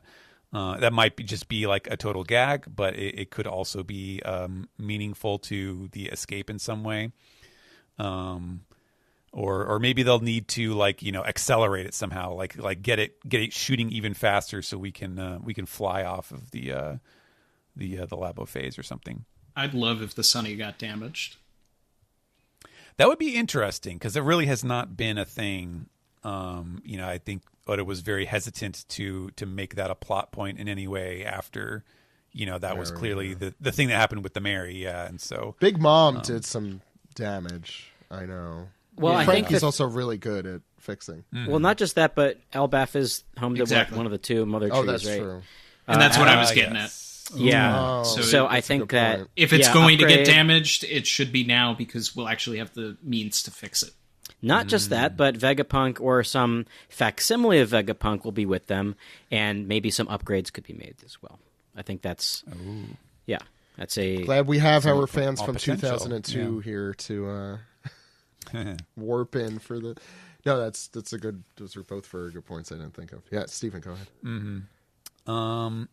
Yeah, man, there's a lot of stuff that happens here. The Luffy and Bonnie moment is very nice, I guess. It's not super impactful in this scene, but it is it's cool to see her react to Luffy, or to get a more thorough reaction from her in interaction with him. The the Kizaru and Sanji thing, obviously super cool moment for Sanji, and the Kizaru face, like every time I glance at it really quickly, his sort of shock face, the lines on under his bottom lip sort of make it look like he's drooling or something, which just kind of adds to the complete bewilderment. It's so good. It's that so he's good. feeling. Yeah, it's a it's a great face. I Kind of haven't funny. fawned over a panel like this in a while. This is a very good panel. We didn't really talk or joke about it necessarily, but I know a lot of people online were clowning on the Sanji, like, love is stronger than light, as though, like, you know, that this is Sanji is complete, like he's simping for Bonnie or something, you know, the 12-year-old girl. And personally speaking, like, I don't really necessarily have any like strong evidence for this, but with the way that like Sanji in general is very, you know, like part of his ladies first type of chivalry, combined with the fact that we haven't really seen him do like the really horny stuff, like the, you know, the heart eyes and some of the more egregious like Sanji behavior. I kind of take his meaning in this scene as being more of like a general love, like he's doing it in the medieval chivalrous sense of like it's the aesthetic of love. Yeah, it's he's doing it to save the nice lady, but it is not necessarily like the really horny Sanji. At least that's kind of like how, I guess that's how I want to feel about it. But you know, there is a slight absence of like the over the top Sanji-ness in particularly since you know, since Oda finally revealed in the flashback. even before with Bonnie, he never. Yeah, that is the one silver lining with everything. We had that discussion of that. Yeah, we did have a yeah. Now, Sanji's got like a spidey sense when it comes to ladies, so I think that like he just kind of knew that with Bonnie. Yeah. Right. This is it's more Mr. Prince Sanji than like Horn Dog. Well, Sanji, like, okay, let's pretend she. I mean, like, yeah, I agree. It's weird wording. I don't know how it specifically is in Japanese. Well, I mean, like, this is also sort of like, think about Zack in Skypiea when he fights your favorite villain, your favorite character, Satori. Yeah, that's where my mind went. Yeah, this is a love trial. Like, it's not really directed towards anybody in particular. This is just Sanji's, you know, it's his. He's the love cook. It's his theme. Yeah. It's the love he has in his heart for all the ladies. I in the also world. thought, Right. and I don't. This might be a stretch, but also just he has seen the reunion with Kuma and Bonnie. Yeah, totally. And that he is protecting both of them in this He's moment. the knight We don't of see love, Kuma here, yeah. but that he is like protecting that's also possible. It's vague enough that you could interpret it poorly or well, depending on what you want, certainly. Vegapunk was talking about the calling it the power of love. So that's true. been a theme. It's been an ongoing theme that That's pops true. up here and there. I forgot about that too. So We yeah, lose and really, lose. really cool. And I do love the physics line was a fun one to translate. Well, the Fist of Love also, right? Garp's Fist of Love. It yeah. it's not necessarily hockey, right? That's. I wonder if this is this is sort of entering gag manga territory where it comes where you bring in like this third Power thing of that's love, guys. That's right. That's right. Oh, there it is. Yeah. For those of you who can't, well, this is an audio podcast, but Randy has a copy of Biff Tannen Sports Almanac that he used to in the worst timeline. Suspicious. He pulled a Blackbeard. Something Love is Blackbeard. love is Blackbeard would do that. Is Oda's string theory. It just it defines everything.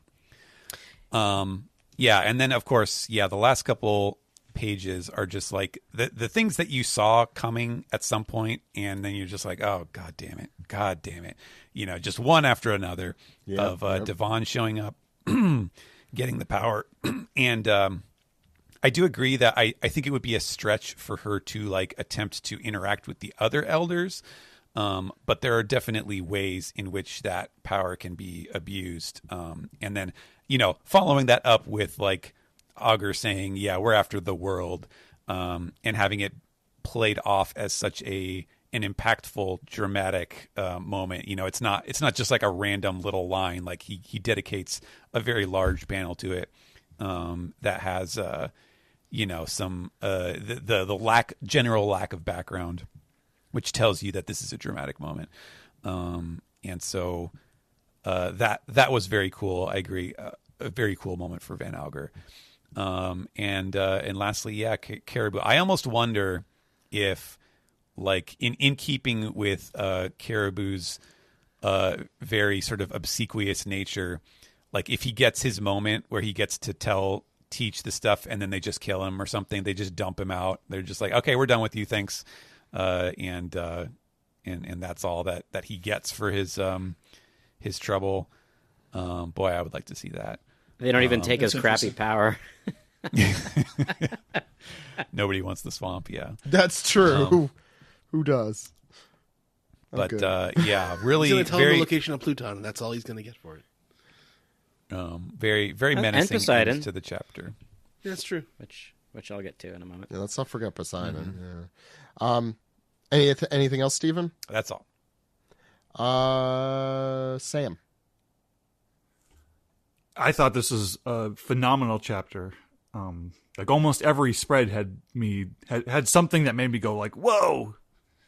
I love the opening spread with the giants. I love that we get this big 2-page spread to like something that is actually like kind of a composition. Like you have this like this kind of curved line of the giants. I think that's very cool. I think I love Luffy and Bonnie's moment because I like seeing that their rivalry is like arrested right now. Like Bonnie at the start of the arc is still kind of posturing a little bit and still being a little like kind of off-putting, even though she's seen Luffy's white form and she like must be starting to make some of those connections, but like there's something so kind of like disarmed and just kind of nice about her asking Luffy for advice or a demonstration of how to do this thing that she wants to do. I've seen people say it's like Luffy's almost like an older brother to her in this moment, which I think is cool. That's nice. And I just like I love just like this is like the most, I wouldn't say it's like the most fun I've seen Gear 5 be, but like I love this rotating fist panel. Yeah. Of him like smacking of Saturn. The Sanji stuff is great, just like no caveats, just like, oh, it's funny, it's cool. It's like the trial of love and the I was just about to ask for a light scene in one kind of. And I'm loving Kizaru's weird position here where he's like trying to do his job, but his heart's clearly somewhere else, but he's still kind of deciding exactly like who he's fighting for. I love that we were already kind of like being teased with the Blackbeard pirates, and then like that was like the red herring to surprise us with the giants, but then we still get the Blackbeard pirates anyway, and that's cool. And I think one aspect with the Caribou stuff that I haven't heard anyone bring up is that it's significant that Blackbeard has somebody. Assuming that when he says, when Caribou says a certain someone inspired me, if he's talking about Blackbeard, like it's significant that Blackbeard has people he's inspiring. Like he has somebody who's like he has a will that's going to get carried on past his life. Yeah, and it's just like I mean, like shitheads have to look up to someone, like. Okay, fine. Yeah, like what is like the kind of emotional heart of Caribou here? Like there's something that speaks to Caribou about Blackbeard that isn't necessarily like greed or pure self-interest. Like he has a person he wants to be like, and that's interesting. What it probably was is he saw the broadcast of Marineford and had a similar reaction to it in the same way that Barto saw Luffy's exclamation at Logtown. So it's just creating that dark parallel. Yeah, he stole Whitebeard's Double Fruit. He wants to steal things too. Yeah, he likes stealing. Yeah, in the same way that I have to look when he first shows up because I feel like he said something. Caribou? Yeah, when Caribou first showed up. Like right at the beginning of the Return to Shiban. No, Yeah, I know when. I just want to look because I feel like he did say something. It's neat that we were first introduced with him trying to join Luffy's crew, but like really his true goal and allegiance is ultimately in line with Blackbeard's. I think that's he wasn't like. I think he was trying to backstab like fake right, Luffy, even, but like it's a nice yes, parallel. It's like poetry. It rhymes.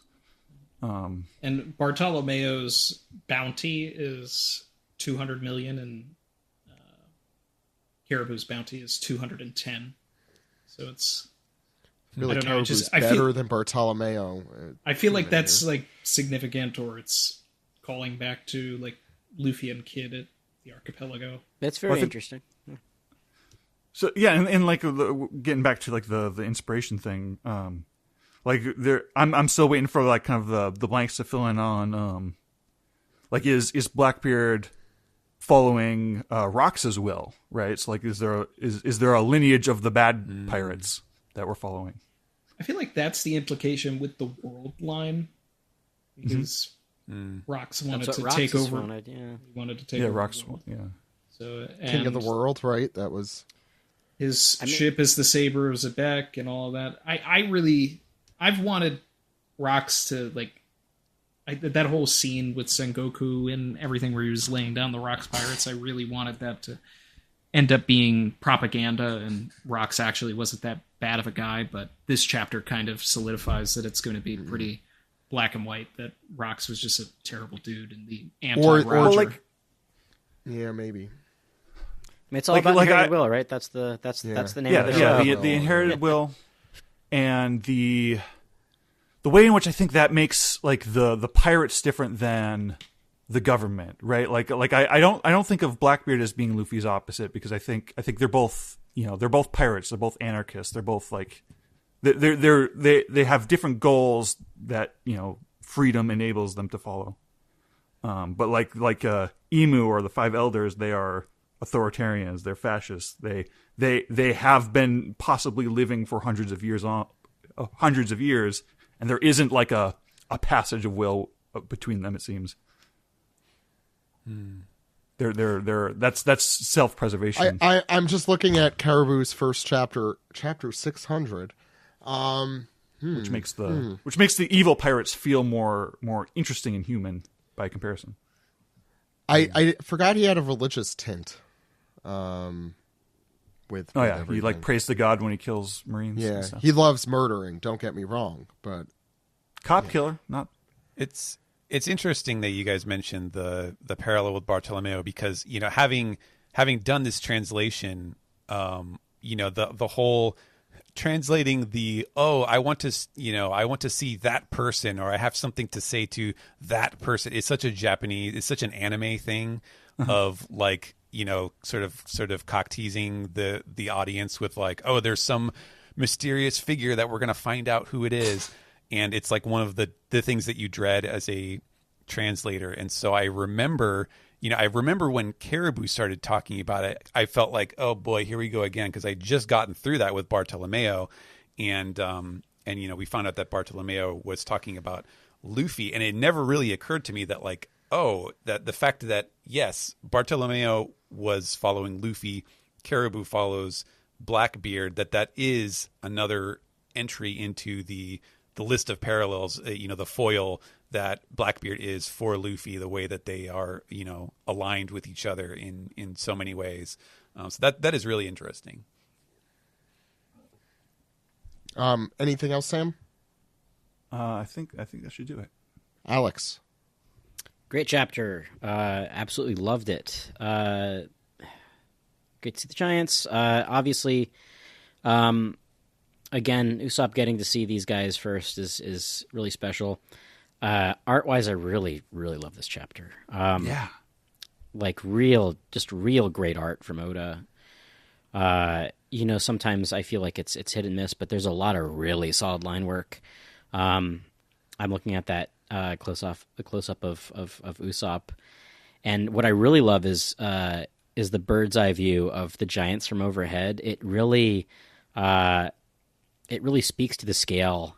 And we've mentioned this before, and I'm really excited again, really excited for Elbaf, just so he can play more around with scale as far as the artwork is concerned. I think it's going to be really fun. Real good point about the Sunny. I think the Sunny is due for a bit of a facelift. I hope it doesn't mean the Sunny gets destroyed and we get like a third ship, because I feel like the Sunny hasn't had. I don't think that'll happen. Yeah, I don't think the Sunny's had the same, the same impact that the Going Merry has had, even remotely. Which is crazy, since we've been on the Thousand Sunnies so much longer. Well, the Sunny's it was made designed to hold up. Yeah, I mean the Sunny was you're saying impactful for the reader. It's a Buick, it's a Buick. It's you're going to have it for 50 years, and Mary was made by a butler and give it to your grandson. Sunny was made by Frankie. Yeah, and in the live action, a dead butler. Yeah, thought he was a lawyer. Yeah, A lawyer. You're right. A dead lawyer. A dead lawyer. I don't appreciate that. Can you imagine a world without lawyers? As an alive lawyer, I don't appreciate that. Yeah. I have to say, I really love the image of Jinbei flying along. It's just really funny because of just his body shape. And it's just... I thought he was swimming at first. He's doing his lazy river. It's so funny. Yeah. I hate his outfit. No! Oh, I love his outfit. Boo. I hate that his kimono is like under the Hawaiian shirt. Exactly. Like it's but he's mismatching patterns. It's Hawaiian. No, it's not mismatching patterns. It's power clashing. It's power clashing. It works. I think it works. Like his outfit and Sanji's outfit are just not doing it for me in this arc. Oh, Sanji has such a great outfit. It looks so comfy. Now we're getting into the contentious stuff here. This is contentious. You don't put a hood on a Hawaiian shirt. It's the future. That's the wave of the future. It took me too long to realize that it was a hood. I thought it was just like a weird hump. I agree with that too, Sam. And I bet it's made out of terry cloth too. How comfortable must that be? Like a terry cloth aloha shirt with a hood. I love that. No, like I did say generally the outfits, Luffy and Chopper aside, are some of my least favorite in the series. You don't like Choppers? No, I said Luffy and Chopper. Yeah. Chopper is one of the only people really rocking the egghead fit. Chopper is Luffy's doing a McDonald's ad. Luffy. I like Frankie. Frankie and Brooke have good ones too. Frankie and Brooke, yeah. It's like I'll put those four. I don't know the McDonald's reference. I mean the space helmet. It's good to have the space helmet. Brooke is funny, but it's not like anything unbelievable. Yeah, but the women are all awful outfits. Yeah, they're bad. Actually, Zoro's outfit is too tight. Zoro's got a really slick outfit, I think. I don't know about Zoro and spandex. It's kind of dull. It's kind of dull. No, Zoro, it's not just spandex. He's got the cool jacket too, though. I like that. It's all the jacket. That's just it. It's like he walked into the machine and just hit. They forgot the dress pants. me like Lilith. Oh yeah, that is what. Yeah, and hey, Usopp hit the Lilith button also. That's a kink. So I'm learning a lot. I am learning too much this week. So we get to see Zoro versus Lucci, yada yada. We'll get to that again at some point. I really love to see the Navy side of things here, their perspective on this whole like, oh no, now we're being fired at by iron weapons. It's almost as if we chose the wrong side type thing. The Red King thing we went over. Let's see. Okay, so now we get to go over. Luffy's Don Gatling is really fun. Been dying for a really great Sanji moment like this for a really long time, and I think it's nice that people can get their Sanji versus Kizaru moment, because this is probably the time to do it. This might be the last we see of Kizaru, at least for a while. Maybe forever. We'll see what happens. His bosses might not be too thrilled about what's going on here. But what I really love about this scene with Sanji and Kizaru is Kizaru at this point, like he is reticent to to really kill Bonnie at this point. When he closes his eyes, it's very much okay, I'm doing this. This is the decision I've made. And the fact that his laser got blocked is not only a testament to, like, yes, I was actually trying to kill her this time, and oh crap, somebody actually blocked this thing. Like, it's a very, like, everything sort of came to that head. And I really love that. Like, because we've seen over the past couple chapters, I think we talked about this, that, you know, Kizaru is sort of like half-assedly trying to kill them, like, oh, well, I'll shoot a laser. If it hits them, then there it goes. But now he's actually forced to do it. Sanji's eyebrow, let's keep an eye on that, obviously. I remember at the start of the arc, I think it's an eye under that, by the way. Yeah. It's under the eyebrow. I do think that it's interesting that's coming back a little bit, and we still have yet to see Zoro's little rendezvous with Death. Any sort of explanation on that? I'm looking forward to whenever that happens. But I think, you know, at the start of the arc, we were, you know, at the start of the arc, we had a lot of crazy expectations about, like, okay, so this is going to be a great arc for Frankie, obviously, because it's the future. Still haven't checked that box yet. Well, but it's gotten so chaotic, like, so quickly. Yeah. It turned into something completely different. But, you know, as we mentioned, having Vegapunk along for the ride, or at least some form of Vegapunk along for the ride, now we get, you know, perhaps we'll get to see that as we, you know, have our interstitials between arcs, perhaps. I don't know. Love is stronger than light. Love that. Love the power of love thing that we've sort of touched on a little bit. Being a sort of driving force that might actually end up being the whole message of the series. We'll see. As it should be. So the Blackbeard of it all. You know, I've over the last couple of years, my like who's going to be the final boss feelings have sort of wavered a little because of the introduction of Emu. You know, and this sort of kind of hits the nail for me that, like, okay, yeah, it's definitely going to be Blackbeard. You know, we talked about the light versus dark, white versus black, like, imagery that we have with both of their power sets. You know, the fact that both of them have, you know, they're charismatic leaders. They have the same amount of members in their crew for the most part. And they have sycophantic hangers-on. From all corners of the globe. It's you know, it's been telegraphed. And, you know, as I've said in the past, whenever one of these guys shows up, you know, one of the Blackbeard pirates shows up, like, it puts a pit in my stomach. It's very, you know, it's very like an uneasy feeling. And this is like one of those moments where it's like, okay, now things are moving forward within that department. And as much as I, like, hate Saturn, as soon as she patted his leg, I'm like, oh, don't do that. Don't do that. I was there.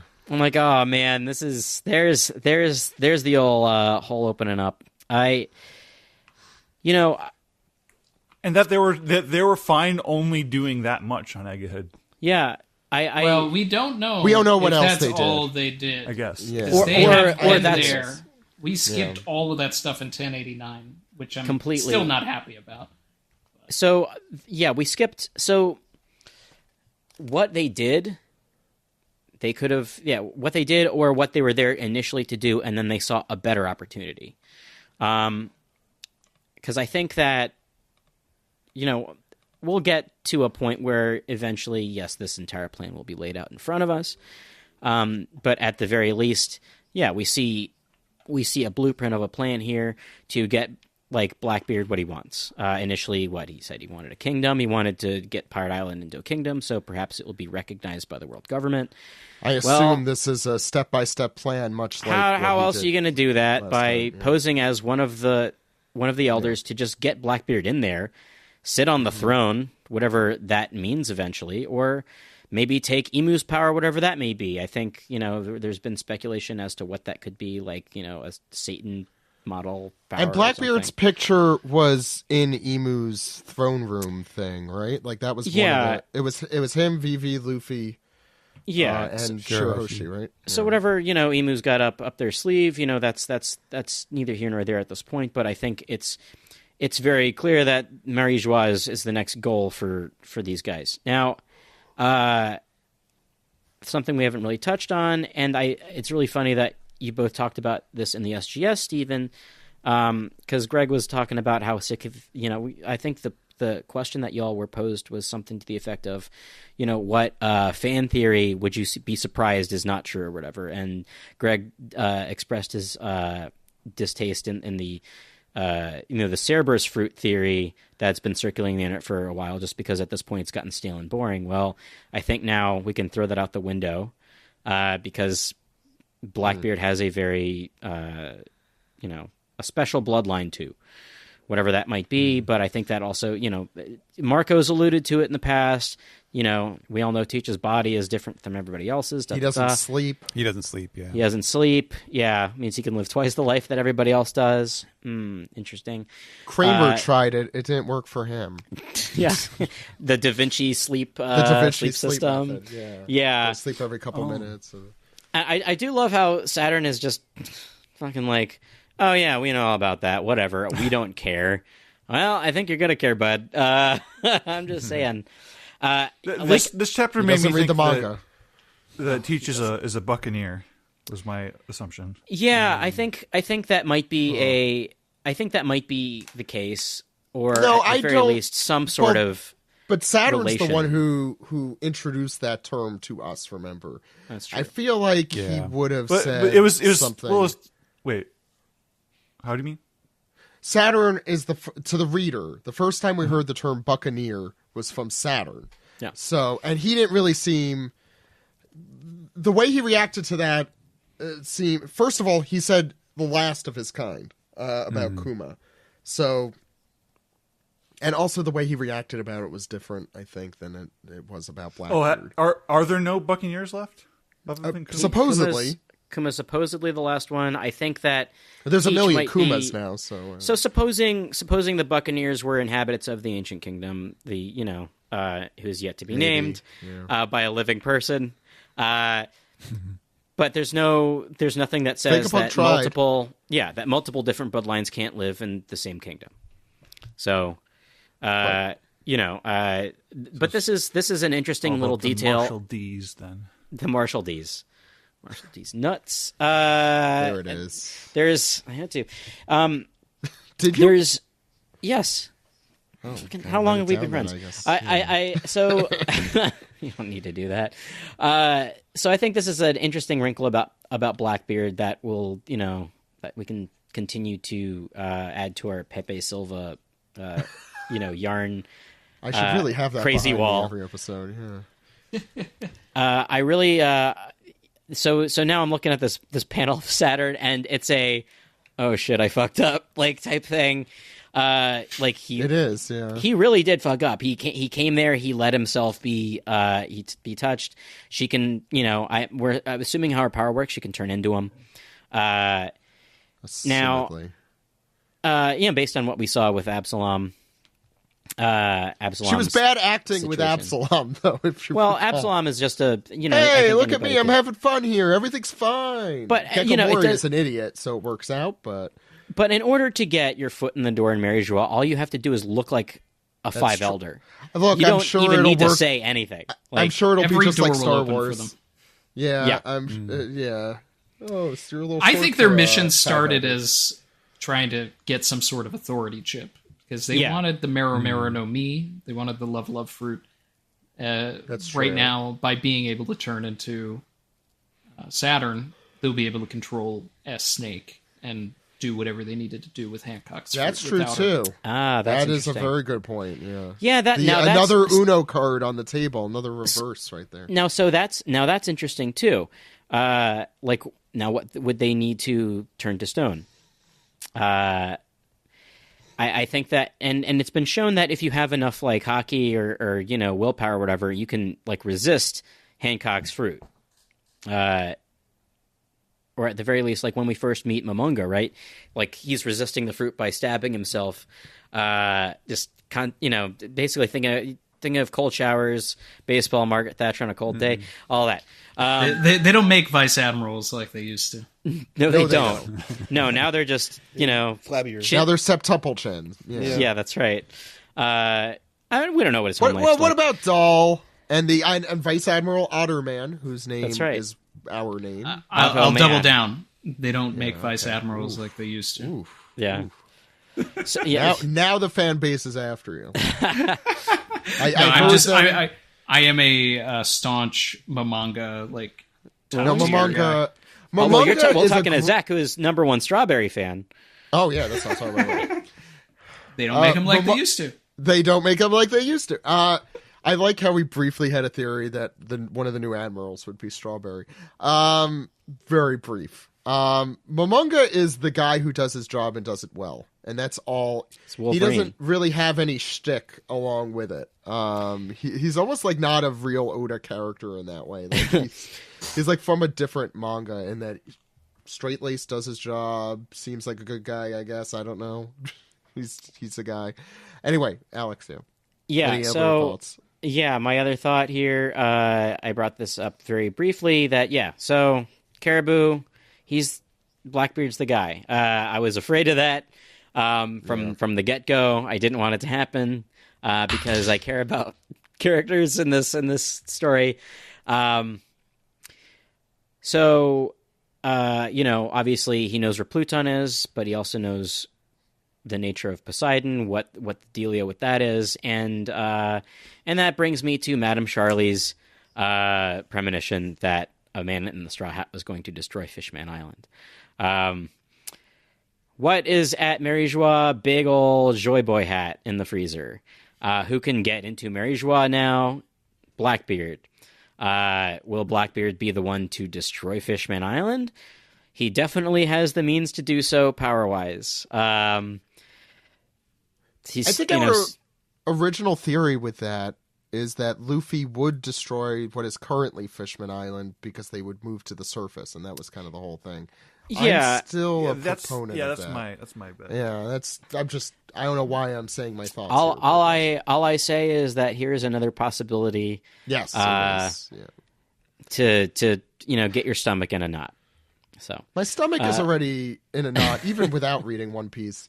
I don't need it. I don't need more. A lot of people forget that we have to go back to Fishman Island at some point to fulfill that promise. Yeah. Well, hope it'll be a much better visit. I've never forgotten. Now, I saw some people talking about the aspect, and I thought it was at first I was like no, and then when they explained it, I found it interesting. But it's like we don't know what these guys have been doing for a while, so it's like if Devon actually had touched Luffy at some point over the course of the day, and then while they're kidnapping Shirahoshi, they are doing it as Luffy and destroying Fishman Island at the same time. Also good, yeah. Another possibility. That's a good one. Before I leave to cede the rest of this to Ed, I will say that Randy, I love the idea of Caribou and Bartolomeo fighting, because I can totally see Caribou getting his ass trapped in a barrier, like a barrier ball, and getting kicked like a off barrel. the cliff. Yeah. That joke needs to continue forever. Barrel-shaped barrier. A barrel area, yeah. A barrel area. Okay, I'll write that down. Ed. Okay. We've been going for like almost 2.5 hours now. Yeah, this is a mega sized one. I'll just say this. I'll sort of limit my comments to Saturn's reaction. I mean, I guess I've been talking a lot about Saturn. He's been the character I've been most focused on the last few chapters. But it's the way that he reacts to the Blackbeard pirates seems oddly. He doesn't seem very excited by them. He doesn't have the hatred for them that he seems to have for the rest of living beings. So I was wondering what the deal is here with. Maybe he doesn't feel like. Maybe he feels like they're an actual threat to the world government, and whatever's going on with Blackbeard. What his aim is, and it's interesting that with all this information that he has, you would presume to know what Blackbeard's sort of intention was, but he's managed to keep that sort of to himself, and Van Ogre gets to be the sort of play the cool guy and say that he wants the world. So and sort of the revelation that he has the interesting bloodline or whatever that means, as far as being a buccaneer or whatever this, his weird body or whatever else is going on. But yeah, I'm just curious about why Saturn is seemingly acting the way that he is with them. He doesn't seem, he should be more threatened by them than he is. They have malicious intentions. Maybe he doesn't see them as a threat to the order in the way that Nika is, and he could sort of spur on. I think he also probably has history with Nika's, and then that whole thing versus whatever the hell Blackbeard is, so it might not conjure up PTSD. True, but yeah, that was the most interesting thing from this chapter to me. But I love how we're able to go from the giants sort of landing on Egghead, and that's not even necessarily the most impactful thing that happened in this chapter. But I just love the way that spread goes, and but by the end of it, we're more focused on Saturn, and like the Blackbeard, pulling the Blackbeard card is just always a great way to end a chapter, because they bring that dread with them, like you guys have been talking about. So the only time they didn't bring that dread was the Kuzan flashback thing, when they actually were like kind of real people for a second. Yeah. Yeah. But anything else, Ed? No, it's just it's exciting times in Egghead, and I just love to see a lot of the crew gets to shine in this chapter, even if they only have short panels. Usopp gets to be the one who sees the giants, and Sanji gets to have his line with Bonnie. He does that sort of protective thing. I love his that's sort of the spirit of his characters, to have these sort of heroic moments. And we've been treated to a lot of Sanji has to play the fool or play the goof role, and him getting to be cool is actually a throwback to the way he was, especially in Alabasta. But and I've got to mention my boy Zoro clowning on Lucci as though he's he's working his way down the crew, and like he puts up a fight for Luffy like 2 years ago, but now Chopper, I will defeat you. Yeah, he's gonna insult. He's being insulted by Zoro while is Lucci going all out? He's still like you were saying an hour ago. He's still having the argument from Eni's lobby of you have to be able to leave your crew behind, but he doesn't realize that he's falling down the rankings of the Straw Hat crew, and Zoro's not even really taking him seriously. Yeah, I do love that. That's all I got. Yep. Okay. I'll try and make this quick, because this has been maybe a record length one. First, I want to say how crazy it is how we came out of last chapter with like the huge reveal, pun intended ish, that the giants are here, and it felt like such an out of left field, but also completely plausible thing, and it was unbelievable. We spend 2 pages on them, not even. And then on to crazier shit, exponentially so, as the chapter goes on. And that is a testament to this arc and Oda's writing. Like, I really expected to be on the Giants for this chapter, and the fact that we moved into completely different places is wow. I'll say that. Love seeing all the giants, though, and I'm very excited for Elbaf, and I have not made that clear. I'm making it clear now. Usopp was great. We mentioned it. Zoro, love. I do like the idea that we get like all the way down the crew in terms of like strength, and he's fighting, I don't know, Usopp, and Usopp's just kicking his ass. Lucci has no chance. It's fantastic. Well, like Robin wouldn't kick his ass at this point. Robin would kick Lucci's ass. Robin would definitely kick Lucci's ass. Everyone really should kick Lucci's ass, so this is good. This is good storytelling. I'm not saying every member of the Straw Hat crew could beat him. No, everyone should kick his ass. I think you're missing my point. I'd be remiss if I didn't say every time I see a Gear 5 Luffy still, It's been like 2-3 years, I think, since we first saw Gear 5 Luffy. I still love seeing him every time. Makes me happy. The panels with him are fantastic. Sanji was actually pretty cool this chapter, depending on how you interpret the love thing. The one thing we didn't really mention that I did want to bring up, the line from Kizaru about kind of how he's in a bind. How is Kizaru going to get out of this with his job? Basically, I think is what he's thinking at this point. Five Elder has had his ass kind of handed to him by that building, as we mentioned earlier. And even Sanji is keeping him at bay here. Like, how can Kizaru get out of this? And I think we said before, I said a few weeks ago, the only way that Kizaru makes a face turn is if his job is done. If the cards have like completely thrown against him. If Saturn's done, if he really has no chance here. And lo and behold, that is happening more and more. And this chapter, until Von Ogre and Katarina Devon show up, and that high heel hits the ground, things are so going the Straw Hats' way. Not like 100%, but like the fact the Buster Call has gone so awry that the Buster Call has now really gone onto the Call Lees or whatever. Is a testament to how well they're doing. And so Oda, I'm sure, felt that he needed to turn the page here literally and show, oh no, there's something bad happening here as well. I don't know how.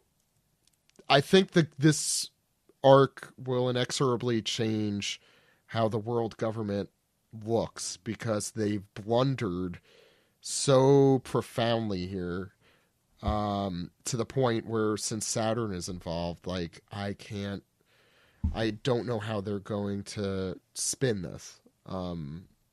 Literally, like in the press, I don't know how they're going to do that. I think Morgan's is on his way, so he's... That's true, too. And Vivi. Yeah. Yep. Oh, yeah. And more importantly, Wapple. Or that newsy girl who gave Vivi the outfit. Also important. I feel like, since we mentioned Jason Sackle briefly, we should mention the Von Ogre. I don't think it's been years since we mentioned the Von Ogre connection with Baron Munchausen.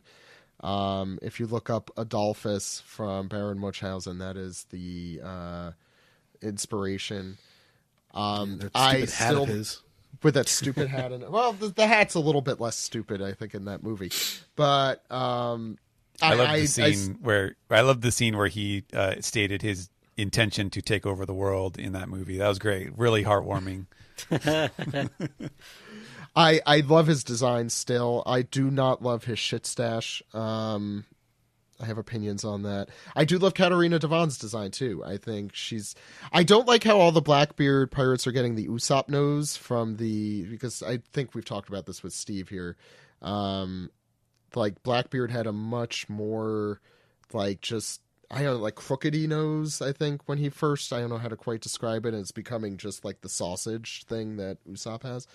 I think Katarina Devon has the same kind of thing going on. Yeah, Vasco Shot.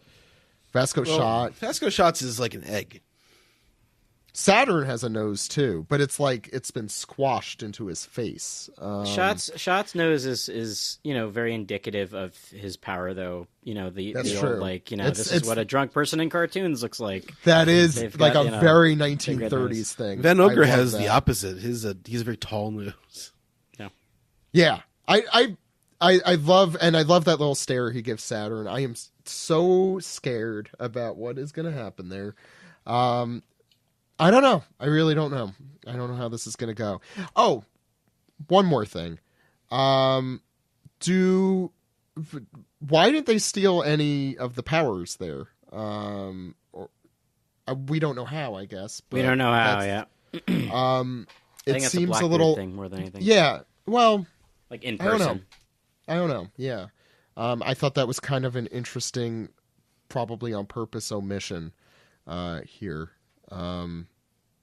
Anyone think Saturn's going to get out of this alive or, intact? I don't know. The only thing that can hurt him is Luffy in Gear 5. Like, nothing else can really... I mean, at the very least, he really has gotten pretty pummeled, yeah. Well, yeah, you took a Gatling and he's just up and talking to the Blackbeard pirates pages later. Yeah, but he bled. He bled his own blood. Okay. I think that's enough manga recap. Why don't we do a very short version of our Piece Together segment and then we'll round off. All right.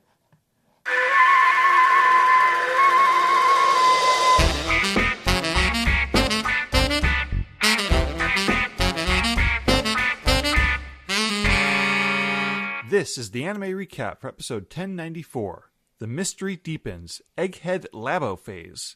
I'm your host Sam, and today with me we have... Gotta tease it out a little bit. Ed. We have Ed. Yes, it's me. I do regret that I wasn't able to be here last week for the anime recap.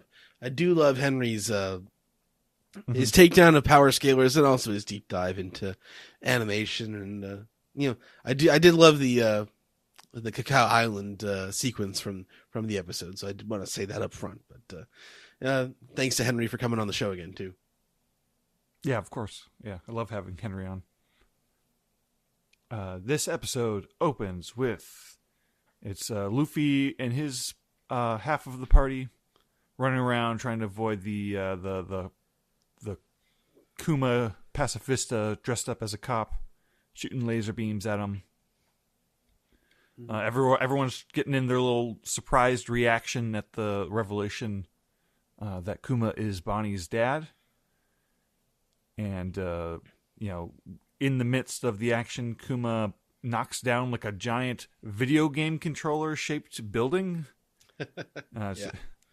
Just like a building with it's a building in the shape of an NES controller, basically. With 4 face buttons, so it's... Yeah, well, the entire Egghead sort of with the ground like that makes it all feel a little bit like Tron. Yeah. There's some Tron in here. So he's knocking down the building, but Jinbei is able to punch it back out of the way so it doesn't crush anybody. And Luffy does his loopy arm grab around Bonnie's waist and grabs her, and they run away. And we get this moment of the pacifista's face, and it fades into a younger Kuma when he wore just like a little reading glasses. Mm-hmm. Is it the smiling kind of happy face? Yeah, the softer, kinder Kuma. Yeah, that she remembers. And they find themselves hiding around one of the corners of the buildings, and they're like getting prepared to fight. But then Bonnie goes for a different plan, where she changes their ages so that the pacifista doesn't recognize them. And we've got Jinbei and Bonnie are turned into children, and Luffy and Chopper are old men, old man and old reindeer. I like how young Jinbei pats his cheeks like he's in Home Alone. Yeah, young Jinbei, sure he's blonde, and old Luffy he's bald, but he's got a little like dollop whip thing on his head. And Chopper's a reindeer with like chapped lips, just wrinkles everywhere. Yeah. It successfully staves off the pacifista, but now Luffy can't get very far because his back hurts. But he stumbles backwards through a fake wall, like a virtual wall, hologram. I think these are the same straw hats from the bad futures that appeared in the SBS, maybe. Yeah, I think this Luffy is like older than that Luffy is even shown to be. And he's like more emaciated looking. But they get away. They find a little like junkyard, I guess, and they're sitting on a junkyard couch and having a chat. And baby Jinbei is talking to Bonnie like, okay, I know you probably don't want to hear this, but like my impression of your dad from all the rumors and all the news is that he was a tyrant. He was like a king of the country. He was driven out because he was so terrible, and he became a pirate.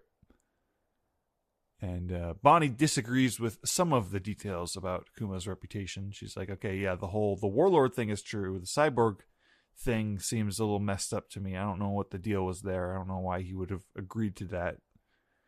And she's kind of getting back at Jinbei's accusations by swinging like it's like a toy like Sailor Moon wand that turns into like a lightsaber that she like slams on the ground.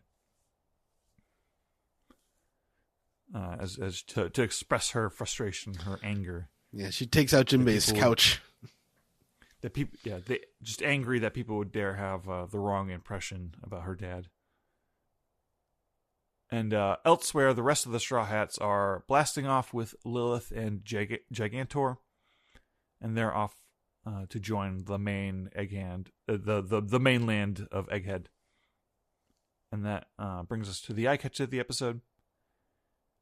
And we come back, and Lilith is explaining her like anti-gravity technology and how she speculates it's going to be, something that's available all over the world someday. Frankie and Usopp are just having throughout all of this. Yes, they've got stars in their eyes. Zoro and Brook decide to stay back and hang out on the Sunny because Zoro does not trust that woman, meaning Lilith. And the rest of the crew, they jump down and they're immediately bouncing on the White Cloud Beach thing, which is immediately very familiar. Lilith even name drops pyrobloins. Pyrobloin. I was very excited. As the element inside of it's what makes the island clouds float, basically. Makes the island clouds, makes basically clouds that that are solid and can be walked on, but are still buoyant and less dense than air.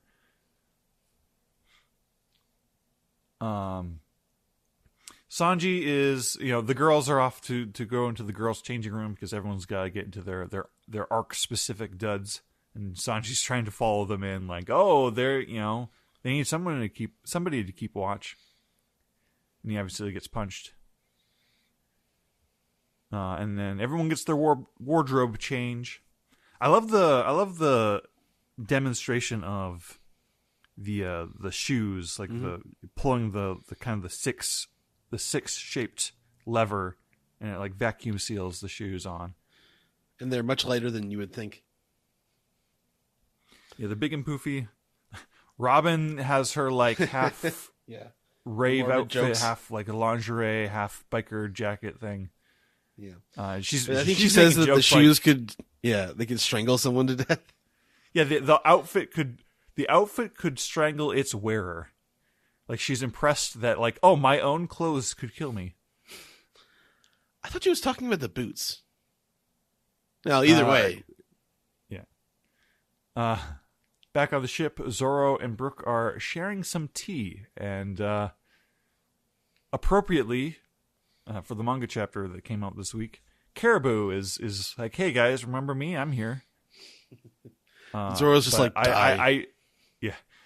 Well, Zoro, casual, soft smile, like he's like, oh hey, you helped us out. We said we'd take you to the next island and leave. Why are you still here? But Caribou doesn't want to land on a government island. That's his problem. Yeah. They draw Zoro sort of very round here, very sort of. He smiles a lot in this episode while he's saying this. More than he usually smiles. The crew is introduced to the unbelievable technology of escalators. They're like, wow, the steps go up and into the ground, and they come out of the ground. It's amazing. And like the animation, like it's not even like it's not like it's not even like it's something about the way that they draw the shininess or the reflections. Like there's something like weirdly, like almost fetishy about like the shots of like the shoes going up the steps in the big sci-fi shoes. Vegapunk, Lilith is talking about, this hypothetical idea of like, well, I would make a whole sun if I could find a flame that would never stop burning. And Frankie is kind of impressed by this. Sanji finds himself sticking his... so Lilith goes through one of the walls, one of the hologram walls. And then Sanji like sticks his head in to like, what? To like see what that's about. And so his head is through the wall, while the rest of the crew is kind of distracted, and then they look at the wall and they see Sanji with his head sticking out, or everything but his head is sticking out, and they're like, "Oh no, he's dead!" And then Robin, ever the optimist, is like, "Oh no, don't worry, he's not dead, because if his head really came off, there'd be blood everywhere." And so we get two morbid Robin jokes this episode. Usopp is very disturbed by this. So yeah, now they're going through the hallways. This is a 60s, 70s sci-fi movie ass hallway, like something out of THX or 2001 or Star Wars or something. And Sanji all but says, "When are we getting to the fireworks factory?" Because they're like walking through these halls, following Lilith's directions through the intercom for like a solid minute here. And eventually they reach upon a door that opens and reveals another Jinbei child, who I think this is like sampled from like a Jinbei who's maybe slightly older than the Jinbei we just saw. But everybody in the crew is speculating on how this could be, how they could be seeing Jinbei right now. He's coming in from the green cloud. Yeah. Usopp's like, "Oh, our first possibility is that this is Jinbei's child." And then Nami follows that up with, "Well, second possibility is Jinbei was turned into a child." And then everyone brushed that off like, "No, that's ridiculous. That would never happen in this episode of all episodes." Sanji's like, "Well, it could be a lookalike. It could be a doppelganger." And the not Jinbei stands up. And he's got black wings, and he's got the fire. And Frankie realizes, but possibly, it's actually a pacifista. Which isn't really different from option 3 when you think about it. Just a little more specific. Correct. And yeah, so this is Seraphim Jinbei, and even though it's Jinbei as a child, he's as big as Jinbei is as an adult. So if this Jinbei were to grow up, he'd be even bigger. And we tag the episode off with Shaka, Mr. Daft Punk, is on the phone with somebody, and he's speaking very ominously, saying, "Yes, I am a genius, and being a genius means that I get to see my own future. And I know that I will soon die." And the person he's talking to on the other end is like, "That is ridiculous, Shaka. That is ridiculous, my friend Vegapunk. Why would you say that? Oh, by the way, I am Monkey D. Dragon." Big reveal. Big, the intrigue is getting laid on thick here. Dun dun dun. To be continued. Indeed. General thoughts on this episode, Ed?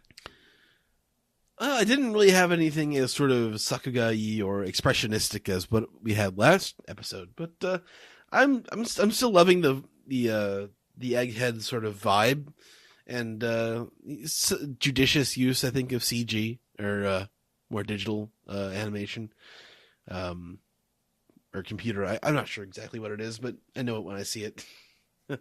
But yeah, this is a fine episode.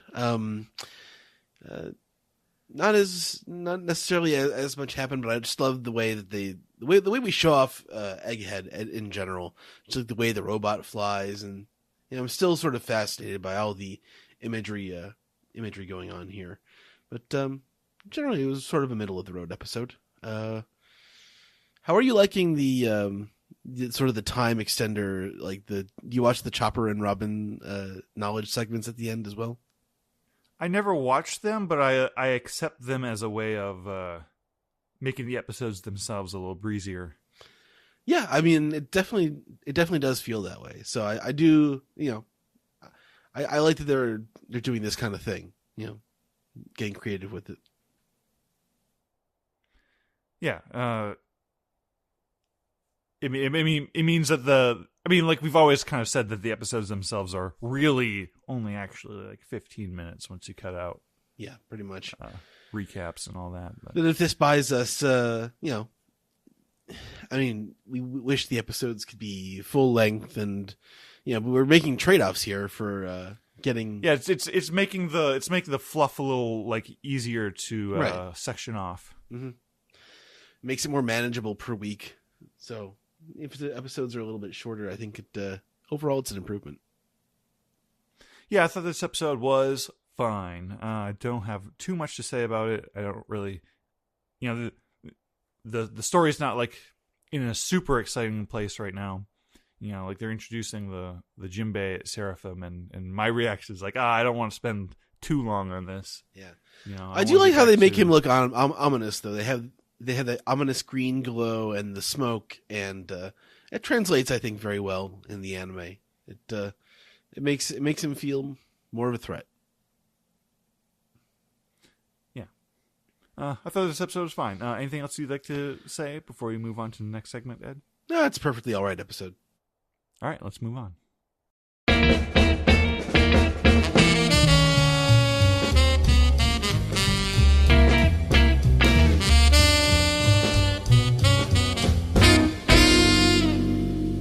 This is the Piece Together segment where we take your questions, comments, theories, and determine if you too need Life Alert. Let's start. So, very long manga recap, you might have just heard. I hope you listen to that first. And so, Alex, we're going to, I think, do a more succinct version of... Ed, what do we call this segment? This piece.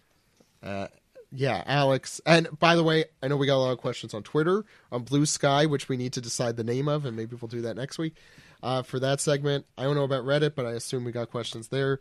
So apologies. Alex, let's get through these. All right.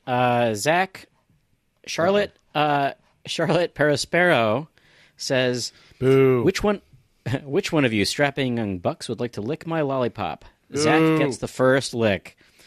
And we've started our SPS on a bad note. Someone paid money to do this. Yep, someone paid money to do that. You know what? So, I think we're officially sellouts because I hate that question, and you shouldn't have read it. All right. Well, I think you'll like this next one better. I certainly do. Doesn't sound good. Guernica Truther, a.k.a. Slay, says, it's Dispiece... Josh? No, it's spelled like Santa's sleigh, not the MST3K movie. It's Josh is the Guernica fan. Oh, that's the joke. Oh, okay, yeah. I thought you meant. I too am a yeah. Guernica fan. Before we named him, SLAY. I called him Dripper Scarfino. Oh, I like that. I like Guernica too. I'm not against Guernica. I'm happy he's Guernica. dead. Yeah, take that, you know Guernica. The SPS made it seem like he was alive. No, Yeah, I'm he's fine dead. if he's dead. That's good. He should be dead. He did. Anyway, He should be. Yeah. So, Anyway, It's This is- Pell too.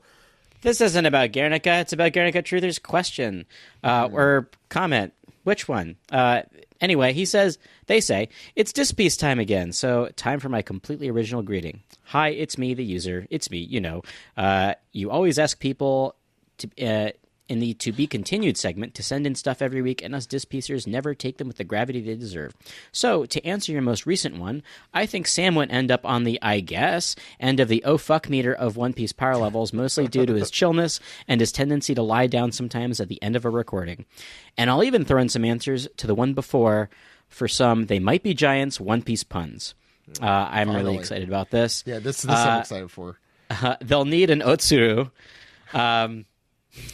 A birdcage in your soul. That's it. The bronze statue got me high. FOXXY. Boss Jinbei of me. They have Doskoi so many songs. It's like that one I got, but yeah. Doskoi T-shirt. Can't keep Johnny and Yosaku down. Back to Skull jokes. You're on fire. I'm sorry. You're on fire, Ace. And finally, I lost Miss Thursday. I'm a They Might Be Giants fan, and I only know like a few of those. Get so well it together, done. Zach. That's all I gotta say. I've been to a concert. They put on a great fucking show. They do put on a great show. I went to a Flood. I was supposed to go to them. I was supposed to go to a Flood show in 2020, and it got postponed for 4 years. So I was supposed to go see it in June, and then one of the Johns got into a bad car accident, and they had to postpone the show again. A couple months later, but it was fucking great. It was finally worth it. I'm glad anyway, you went. They played great. all of Flood. Yeah, it was fucking awesome. Anyway, no tangents. So anyways, yeah, I know. Sorry, I'm fucking awful. Now to get to my question. The Dems recently created the Hip Hop Task Force. So what would some non-Straw Hat characters from the Egghead or Wano arcs name their task force if they had to? Do they mean the Democrats? I think so. I don't know what the hell they're talking about. Hey, neither. Hip Hop Task Force. What would non-Straw Hat characters from the Egghead or Wano arcs name their task force? I don't even know what that question means. Is that? I'll answer this question with a question. Slay, next time you can answer this question. Write in with your answers, and we'll read them on the air. I really appreciated that your They Might Be Giants jokes, but yeah, that was really awesome. I really love that. Yeah, I remember when that happened. Okay, go ahead. Sorry. They'll need a Notsuru is my favorite one. Okay. Birdcage. The birdcage of my soul. King Doji says, "Hey OPP, in the newest anime episode, it looks like the crank in Frankie's head is an actual crank and not his hair. What's up with that?" Anyway, Lucci is giving Zoro difficulty, but Sanji can go toe-to-toe with Kizaru, so he's stronger, right? And Boa is stronger than both, according to Sanji's statement? That's how it works, right? Keep up the great work. P.S. Do you think it's possible that Teach is part Buccaneer? I'm still against that last one. Well, we have. So we did talk about that briefly in the manga recap. As far as the crank, I think it's a hat. I think it's a crank. He's a cyborg. Again, I think we're trying to ascribe logic to something that has very little. But Zach, an item can eat a devil fruit. That's what I'm saying. There's logic to that somehow. By the way, I'd like to bring up has that the answer to that, by the way, and we have not heard about it. It's true. And guess what? He's going to die. It'll be like Clover all over again. Everyone does. Everyone does. He'll about to be like, let me tell you about Lasso. Yeah. Yeah. By the way, the secret to Lasso is... Yeah, that's what's going to happen. Oh, God, that's going to be Lasso, awesome. my favorite fucking thing in the world is Lasso. The funny thing is he was actually going to say the name of the ancient kingdom or the ancient people or whatever, and he did get shot. He, got stabbed. Yeah. I can't. All right. Sunk cost fallacy god Nikram says, ahoy OPP. Banger chapter as always, from start to finish, tip to toe, beginning to end, etc., etc. I called that everyone's favorite sludgy boy is tied to Blackbeard, but never expected him to be a fanboy, and that's so extremely funny to me. Moist. Unrelated, as great as it is to see these two Blackbeard pirates, where the hell is Lafitte? What is his power? What's his deal? Wrong answers only, please. Have a good week. I'm going to give that to Randy since you're the one who brought that up. Wrong answers only, Randy. Wrong answers only. God. Or whatever you think the right answer is, whatever. I'm not keeping score. I am. Let's see. Sorry, Alex. I don't know. He's tap dancing at some burlesque club. You know what? That might be the right answer. Doing a mime routine. Yeah. Yeah. What's next? He might be. For the right answer, he might be doing something with pudding, since he's a hypnotist, and in some cultures, you can open a third eye with hypnotism. He may be on some sort of poneglyph mission with pudding. I'm trying to remember where he was last. The last time we saw him, he was on one of the ships with Shiryu, and receiving the message about Burgess. We haven't seen him since then? No, we haven't. That's We haven't very canonically weird. seen him since then. We saw him in the flashback with Kuzan, but that was just a flashback. We have not seen him in the story since.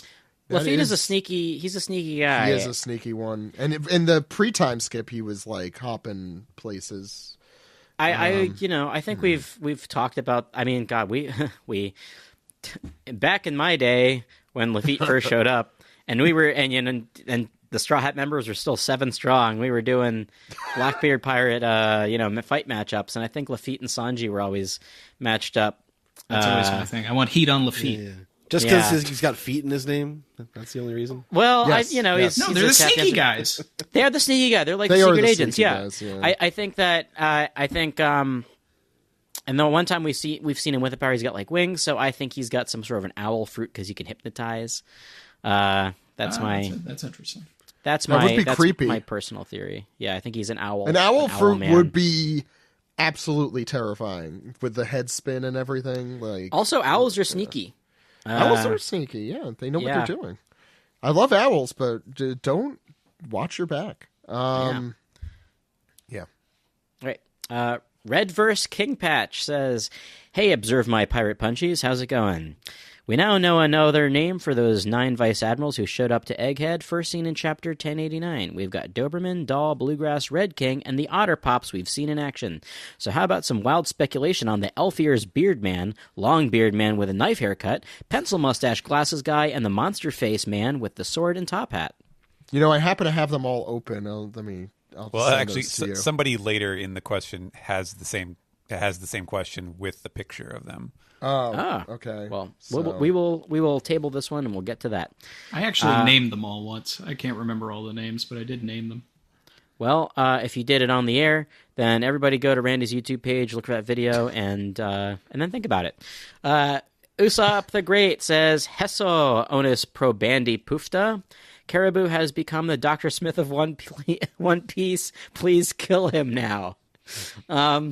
That's great. Great Lost in Space joke.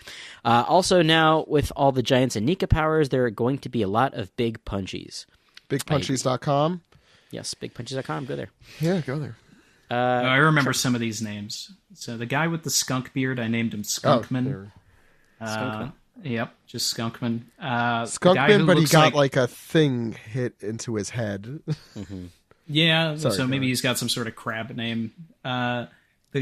The guy in the top right looks like Baba Nuki to me, so I named him Gigi Nuki. And He looks like he's trying to poop. the one Yeah, in that the panel. the one in the middle, in between Red King and Bluegrass, I named Frake because he just looks like a fake Drake. That's funny. I see that. Did we I figure had out the one for DJ? What was the DJ one again? The one who was riding on people? That's Bluegrass. Forgot. That's Bluegrass. That's Bluegrass? Okay, I forgot. Yeah. I forgot her name. Sorry. All right. All right. Tracker. Yeah. Well, I'll just keep going. Tracker OC. I've really hated Kizaru since he popped up. My bit is that I'm brutal but super casual about it. Really rubs me the wrong way. Seeing Luffy knock him down was a great start, but the look on his face when Sanji deflected his laser is everything I ever wanted to happen to him. Thank you, Oda. 39 NLs on the moon says, "Hey there, OPP. Does anyone else continue to find it funny how much Rob Lucci is bragging about barely being able to hold his own against Luffy's second in command?" The more he's humbled, the better. That warms my heart. All of my stomach knots kind of come loose a little bit when I see that. Look, if you make Lucci have this as like a thing, like as a character trait, as like a quirk, then you've accomplished a lot in my eyes. Because Lucci to me has always been very boring as far as villains go. Absolutely. Yeah. Yes. Not Yeah. one of my favorites. Yeah. By the way, I do really enjoy his Awakened design. I will say, I think it's very cool it's design. very cool looking. I Egghead never has was a done- huge fan of his non-Awakened design. I'll say Egghead has done wonders for Lucci in comparison to Annie's Lobby. he's been very interesting this arc. I like how you're like thinking like maybe he'll be a good guy, but he's still a complete dick, and completely worth it if he just gets taken down. If he gets humbled repeatedly, I love it. And he I shows up do again in wonder- Elbaf and he gets humbled again. Oh my I just god! want to Like an get him Arrested stepped Development on. character? Yeah, that's what it is. And now I'm gonna come and I'm gonna do. Oh, I've lost. Yeah. Okay, so this is basically a repeat question, but it's just piece. I got to read it. It's Wisdom Pythagoras. Well, you don't have to read the whole thing. I mean, if it's literally the same question. But go ahead. Well, it's slightly. Okay, Hey, OPP. So we have Bluegrass and now Red King, formerly known as Chinbeard. Makes me wonder if these two vice admirals were potential admiral candidates to replace Aokiji and Akainu, who weren't selected. Maybe they would have had a better shot if they realized Grass and King aren't part of animals in the zodiac. And then they go on to ask the same question as earlier, which we briefly covered. Thank you, Pythagoras. Yeah. I'll go with Randy's, but I don't know. The oars one is interesting. I don't like the oars looking one. I think there were two more that Randy didn't get to. Oh, yet. did we say what the good looking guys on one the is? The one in the middle, That was- the I thought the Bowie looking. Yeah, Yeah, it's fake Drake. up there in the left there, fake Drake. Drake's cake, Frake's cakes. Yeah, who's the Hulk Hogan guy? I don't know. Looks like he's Frankie's dad. Joel Jogan. Yeah. Daddy Flam. Like Daddy Flam, nice. Daddy Flam. Oh yeah. Yeah, we'll never find out who Frankie's father is. Sailor Carta is Universal. Says, hey, OPP, I thought I'd share with you what it's like raising a little One Piece fan. Last week we had a parent-teacher conference at our school. My kid is in kindergarten, and they're smart, but got zero impulse control. As we were leaving, we happened upon my kid's favorite gym teacher. My kid runs into the teacher, yells, Luffy is broke, he has no money. I guess it's important that their teacher knew this. We're currently on the Baratier arc, and my kid is now practicing their battle axe move. That's funny. I was like, what's the context for this? And then I'm like, yes, Baratier. My son is already taking all the Yotsuba manga off my shelf for whatever reason. That's the one he sees. I'm scared for when he starts reading One Piece that he will definitely test all the moves out on me and laugh. Mm-hmm. Let's give him a few years, though. He's 2. Yeah. My guy's 3, and he knows all the crew's names by now. Aw, cute. Oh, There you go. Even Jinbei. Latest the bunch. No, he doesn't know Jinbei. He knows up to Rook. Jimbo. Jimby. Yeah, Jimbo is also good. Jimbo Jones. You know, now I'm actually kind of wondering how it would be pronounced in toddler speak, all the names. I think that would be fun. I don't know. I'm not doing that here. But yeah. So we've got a couple more, 3 more. Vegapunk Apologist says, hey, OPP, longish time lurker, first time dispiecer here. Boy, during the Kuma flashback, I was really sweating the fact that I made my name Vegapunk Apologist in the early days of this arc. I was hoping that Vegapunk's motivation would be something cool like an infinite power source, but watching him tear Bonnie's family apart was tough. I was so glad when it was revealed that he installed a special Bonnie exception into Kuma-shaped friends. Now all that's left is for him to die a martyr for his name to be redeemed. Here's to wondering if he'll bleed out in front of Luffy, or if I need to choose a different name the next time I dispiece. I don't want him to die. I really like Stella Vegapunk's character. I like his design. I like the complexity. And I'd be sad if he dies here, but it's not looking great for him at the moment, I'll admit. Yeah. I don't agree that he would die a martyr if he dies here. I don't know. I think we're going to lose Vegapunk and Kuma, but it's going to be which one. Like, we have too many Enies Lobby parallels going on, and we need some sort of Mary that we're going to lose. And as we head on to Elbaf, I feel like we're going to have another Viking funeral, and I think it would hit if it ends up being Kuma. That's actually a really good point. I think that would make sense. Yeah, I think Kuma is more... I don't want either of them to die. I like both. But I understand story-wise for Kuma. Vegapunk, I don't know yet. But we'll see what Oda does. But story-wise. We need something to happen with the Nikyu for... Especially now with Augur being so prevalent. Oh, the yeah. Straw Hats. Yeah. The Straw Hats need some sort of way to teleport. So I'm Team VV comes back and eats it. Interesting. Yeah, that's gets a big the teleport team. power. I know there is a cool big contingency out there that thinks that, and I'm fine with it. I don't know if it's going to happen or not, but I endorse that theory. Boy, how about Augur versus Vivi one day? Or, I mean, he's a sniper, so I don't know. Usopp is sort of the... I still Usopp think versus Usopp getting a fruit would be pretty crazy. I don't think Usopp can get a fruit. I think since he's the reader's kind of what do you call it? The analog? Yeah, analog. He would. The only fruit that I really wanted him to get that I would have accepted was Kanjuro's fruit. Like, I thought maybe he would get that. Since that would be fun. That's fun. That would because he also when he drew the flag initially, he said like, "I'll be the ship's painter," something to that effect. And I was like, "Oh, well, maybe if Kanjuro dies, like, that'd be fun." Mm-hmm. That I agree. That would be a good one. I think it would have to be something like that doesn't like make him completely unrelatable to the reader. I mean, that's and if anything, for Oda, drawing stuff to come alive is very much a parallel for him. So, yeah, I agree with that. But well, where did that fruit go? We don't know. Kanzenbo has it. Yeah, go ahead. Kanzenbo. Yeah, so we have everyone remembers Kanzenbo. Yeah. Then this next one is we actually talked about this in the manga recap. Ron Quixote D the Third says, "Hello OPP, great chapter. I have a theory for y'all today. I think Katarina Devon's fruit includes not only looking like whoever she touches, but the power to potentially copy the powers and abilities, like an improved version of Bon Clay's fruit. But that brings me to another matter. Remember when Luffy was just randomly missing and then appeared where he was just like a single chapter later? I think it's possible Van Augur could have teleported Luffy some food and then brought them to an area where Katarina Devon could have touched Luffy, and now they've grabbed Caribou, who has knowledge of Shirahoshi being Poseidon, which makes me think that maybe the Straw Hat Luffy Madame Charlie saw, who destroyed Fishmount Island, will actually be Devon instead. Do you think Katarina could have touched him, and now we have to watch out for evil Luffy being a spanner in the works? A.k.a. a wrench in the cogs. Now, wouldn't there be some evidence of this at all? Like any?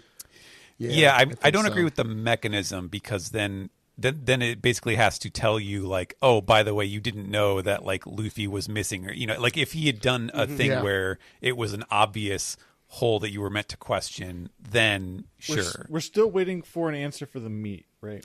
I think that Kizaru is the answer there, but I think Luffy just stretched his arm and grabbed it. I don't think Kizaru helped at all.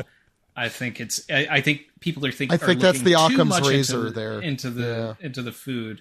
My worry is that we'll get some sort of cheap flashback to like the in-between time of like the narration that happened before we went to Hachinosu and then came back, and suddenly all of the fights are over. Robin's in a stretcher for whatever reason, and then we'll find out that Augur and Devon were actually moving about Egghead and touched the entire crew, or something. And it's like, okay, thanks, Oda.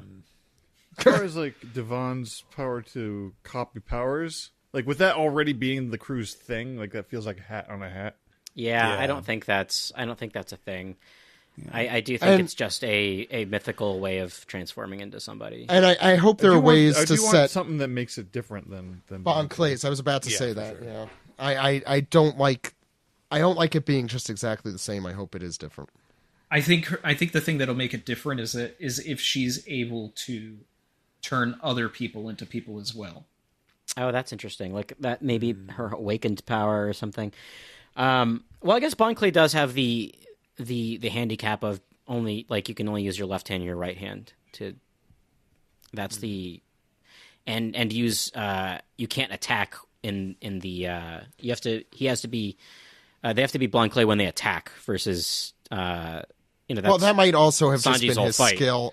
That might have been his skill with the devil fruit even. I mean that could also just be a result of not training as much too. I'll make this super quick, but there's Ms. Wednesday, and then there's the character whose name I always forget in Dressrosa, who has the same power but it's slightly better.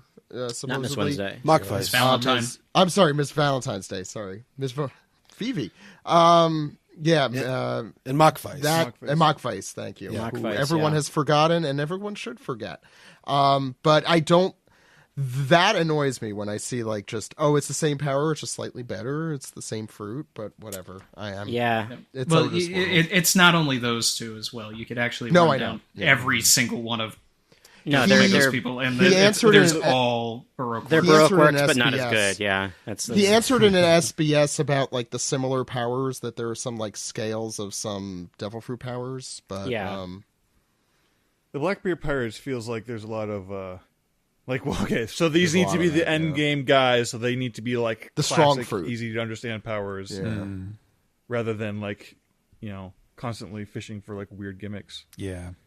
What's next? Sorry, Alex. I mean, what's do wanna go through this. last? It's Ah! Hopkins Hat 15 with their catchphrase, "Hey OPP, how it be?" A few weeks ago, I made a Twitter thread of all the finishing blows to an antagonist in One Piece, and I'm thinking about redoing it on Blue Sky. You should. While capturing images off of the Shonen Jump app, I noticed that some of the two-page spreads had a gap big in between them, where the page would mostly be would be separated, mostly in Fishman Island. I checked the Manga Plus app and had the same gap to see it if it had the same gap, and it did not.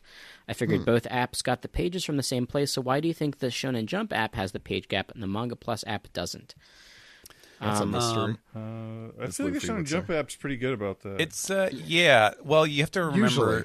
Yeah, you have to remember that they did a lot of work to make all of that material available for the vault when they established that, when they started selling this sort of subscription model where you can read all the Shonen Jump stuff for $2-3 a month, because prior to that it was just the magazine that you would read the actual Shonen Jump like digital magazine, and it wasn't this a la carte thing where you could just go to each series and read all the chapters in order. And so there was a lot of stuff where they had to do a lot of work to like digitize and to make sure that everything was there. And I do remember this being an issue with certain things, like material from a certain period where like, okay, we started doing it this way, and then eventually we changed tactics and we started doing something else. And so I think this is just a casualty of that, of like there's certain material of a very specific period in time where they uploaded it like this, and maybe had something to do with the resolution that they were using, or some. Wait, what's the problem specifically that we're talking about? It's okay, so you can't see the pictures. Center fault. Yeah, it's the 2-page spreads. There is a uniform blank line in the middle. It's not actually deleting any In Fishman Island. Yeah, it's not actually deleting any art. It's just like they inserted Spaced out. Yeah, it's like they just Here. inserted a little gutter in between. Yeah, I don't know why exactly. I'm sure that's just that it's just as simple as like, yeah, there was something about the process they were using on these particular volumes from a particular year where they ended up having to insert spaces, or they inadvertently inserted spaces or something like that. And it's just something that they don't go back to regularly to check on. So I don't know. That might be the sort of thing where if you're able to track down the the help email or the whatever for feedback or something like that, just say like, hey, these chapters have some weird art stuff, and they might be able to. They might it. fix it. Yeah. Especially if it is weird, like the source should be the same. It is that part I agree, but I don't. Yeah, know if I'm there's sure an that answer. somebody in Shueisha probably just saw that and adjusted them. Yeah, and, they might have and just Viz fixed it on is their own. Yeah, right. And Viz might not have noticed yet, so just tell them. Yeah, that's the easy answer. Oh yeah, I am seeing it here. Yeah. Well, that's it for this piece. That's the end. So yeah, apologies to I guess the Matt Damon of questions, as Jimmy Kimmel would put it. We'll get to those hopefully next week, but let's round off. All right.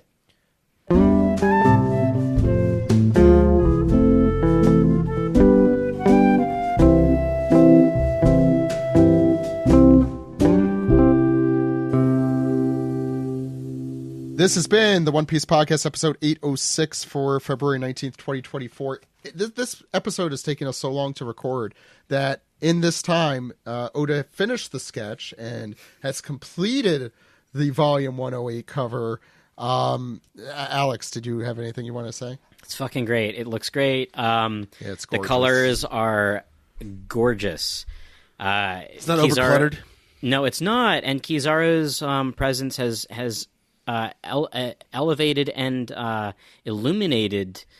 Everything that's happening. Everybody has this really nice sheen to them. There's this really awesome, fun, like almost prismatic effect on Luffy, and it's just a gorgeous, gorgeous, gorgeous cover. He looks like he had fun coloring it in particular. Because I'm a huge fan of this. Now I'm really.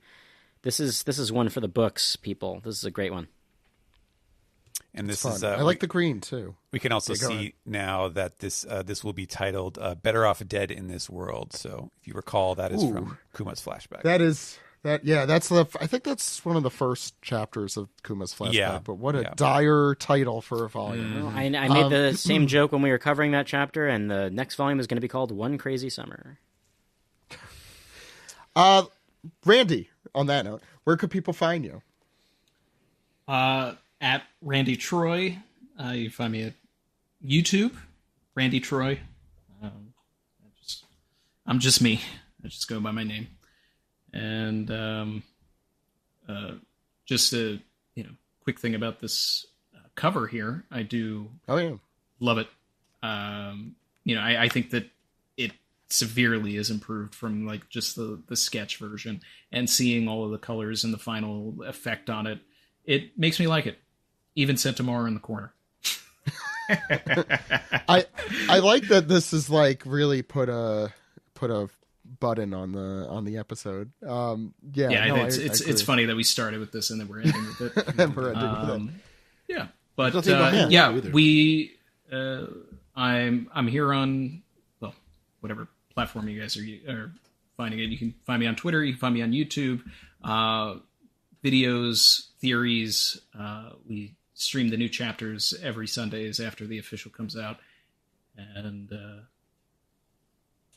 look out for One Piece Season 2. Hell yeah! Fill in the blank. The date. Well, no. I know you. I'm almost positive you don't know that answer. Because I think that is up to some other greater Netflix. Let's call them. Thank you, Randy, for coming on the show. You're welcome back anytime. Usually we're not quite this long. Steven, where could people find you? You can find me on Blue Sky at stephenpaul.bsky.social, where I am continuing my daily reread of the series. I'm getting towards the end of Drum Island now, so you can check out my occasional thoughts there, and just continue reading One Piece, Akane Banashi, and Shoha Shoten on the Shonen Jump app. They're all pretty great. They're more than pretty great. Come on, Sam. Where can people find you? They can find me on Twitter at Lucky Chainsaw. They can find me on Blue Sky at lcsam.bluesky.social. And that's about it. Alex. Still on Twitter, X, whatever. At Dude Exclamation. Weeb Simpsons is also still on Twitter. Dude Exclamation on Blue Sky. Posting there more because more people are on it. And I've been slowly moving over the backlog from Weeb Simpsons over there. It's the same handle at Weeb Simpsons, and that's it. Thanks, Alex. Ed, where could the good people find us? Well, you are Zach Logan or Zach_Logan .OnePiecePodcast on Blue Sky. Just Zach. Whatever. It's fine. Right. Okay. Find me. Just search Zach. I'm there somewhere. I'm Edward D on Blue Sky. Podcast can be found at the new and improved OnePiecePodcast.com. OnePiecePodcast@gmail.com is our email address. Let's see. You can subscribe. We're on YouTube.com/OnePiecePodcast. Let's see. You can subscribe on SoundCloud, subscribe on Spotify. Please subscribe on Patreon. You get to contribute to the Disc Piece segment. And, you can subscribe, rate, and review on Apple Podcasts, or call us on our phone number, Zach.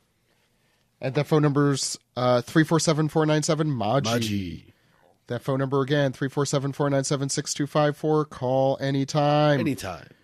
with your questions, comments, theories, or why you should buy the Yaoi paddle with the Law Bat. I don't like that was the reference that I went back on, but here I am. We have a lot of great guests coming up in the next few weeks, including, I had made this announcement, it's also on Patreon. I didn't plug our Patreon enough. Patreon.com/One Piece Podcast. Please check it out. Next week we have Rustage. We have ProZD, who often plays games with Steve. We have Matt Cohen, Henry Gilbert, Rogers Base, Kadin Jensen, and then April's going to be cool, but I can't announce those yet because they're not all set in stone. So check those all out. OnePiecePodcast.com is the place to be. Subscribe to us. Anyway, my name is Zach. My name is Ed. And my name is Alex. And definitely get on our Patreon because the episode images that we didn't use this week are amazing, as usual. But they're really fucking great. Patton. Yeah. They get interesting this week. I'll put it that way. Worth a check. Anyway, see you next week, everyone. Goodbye. Bye-bye. OPP, you know me. Yeah. There it is. It's been a while since we did it. Okay.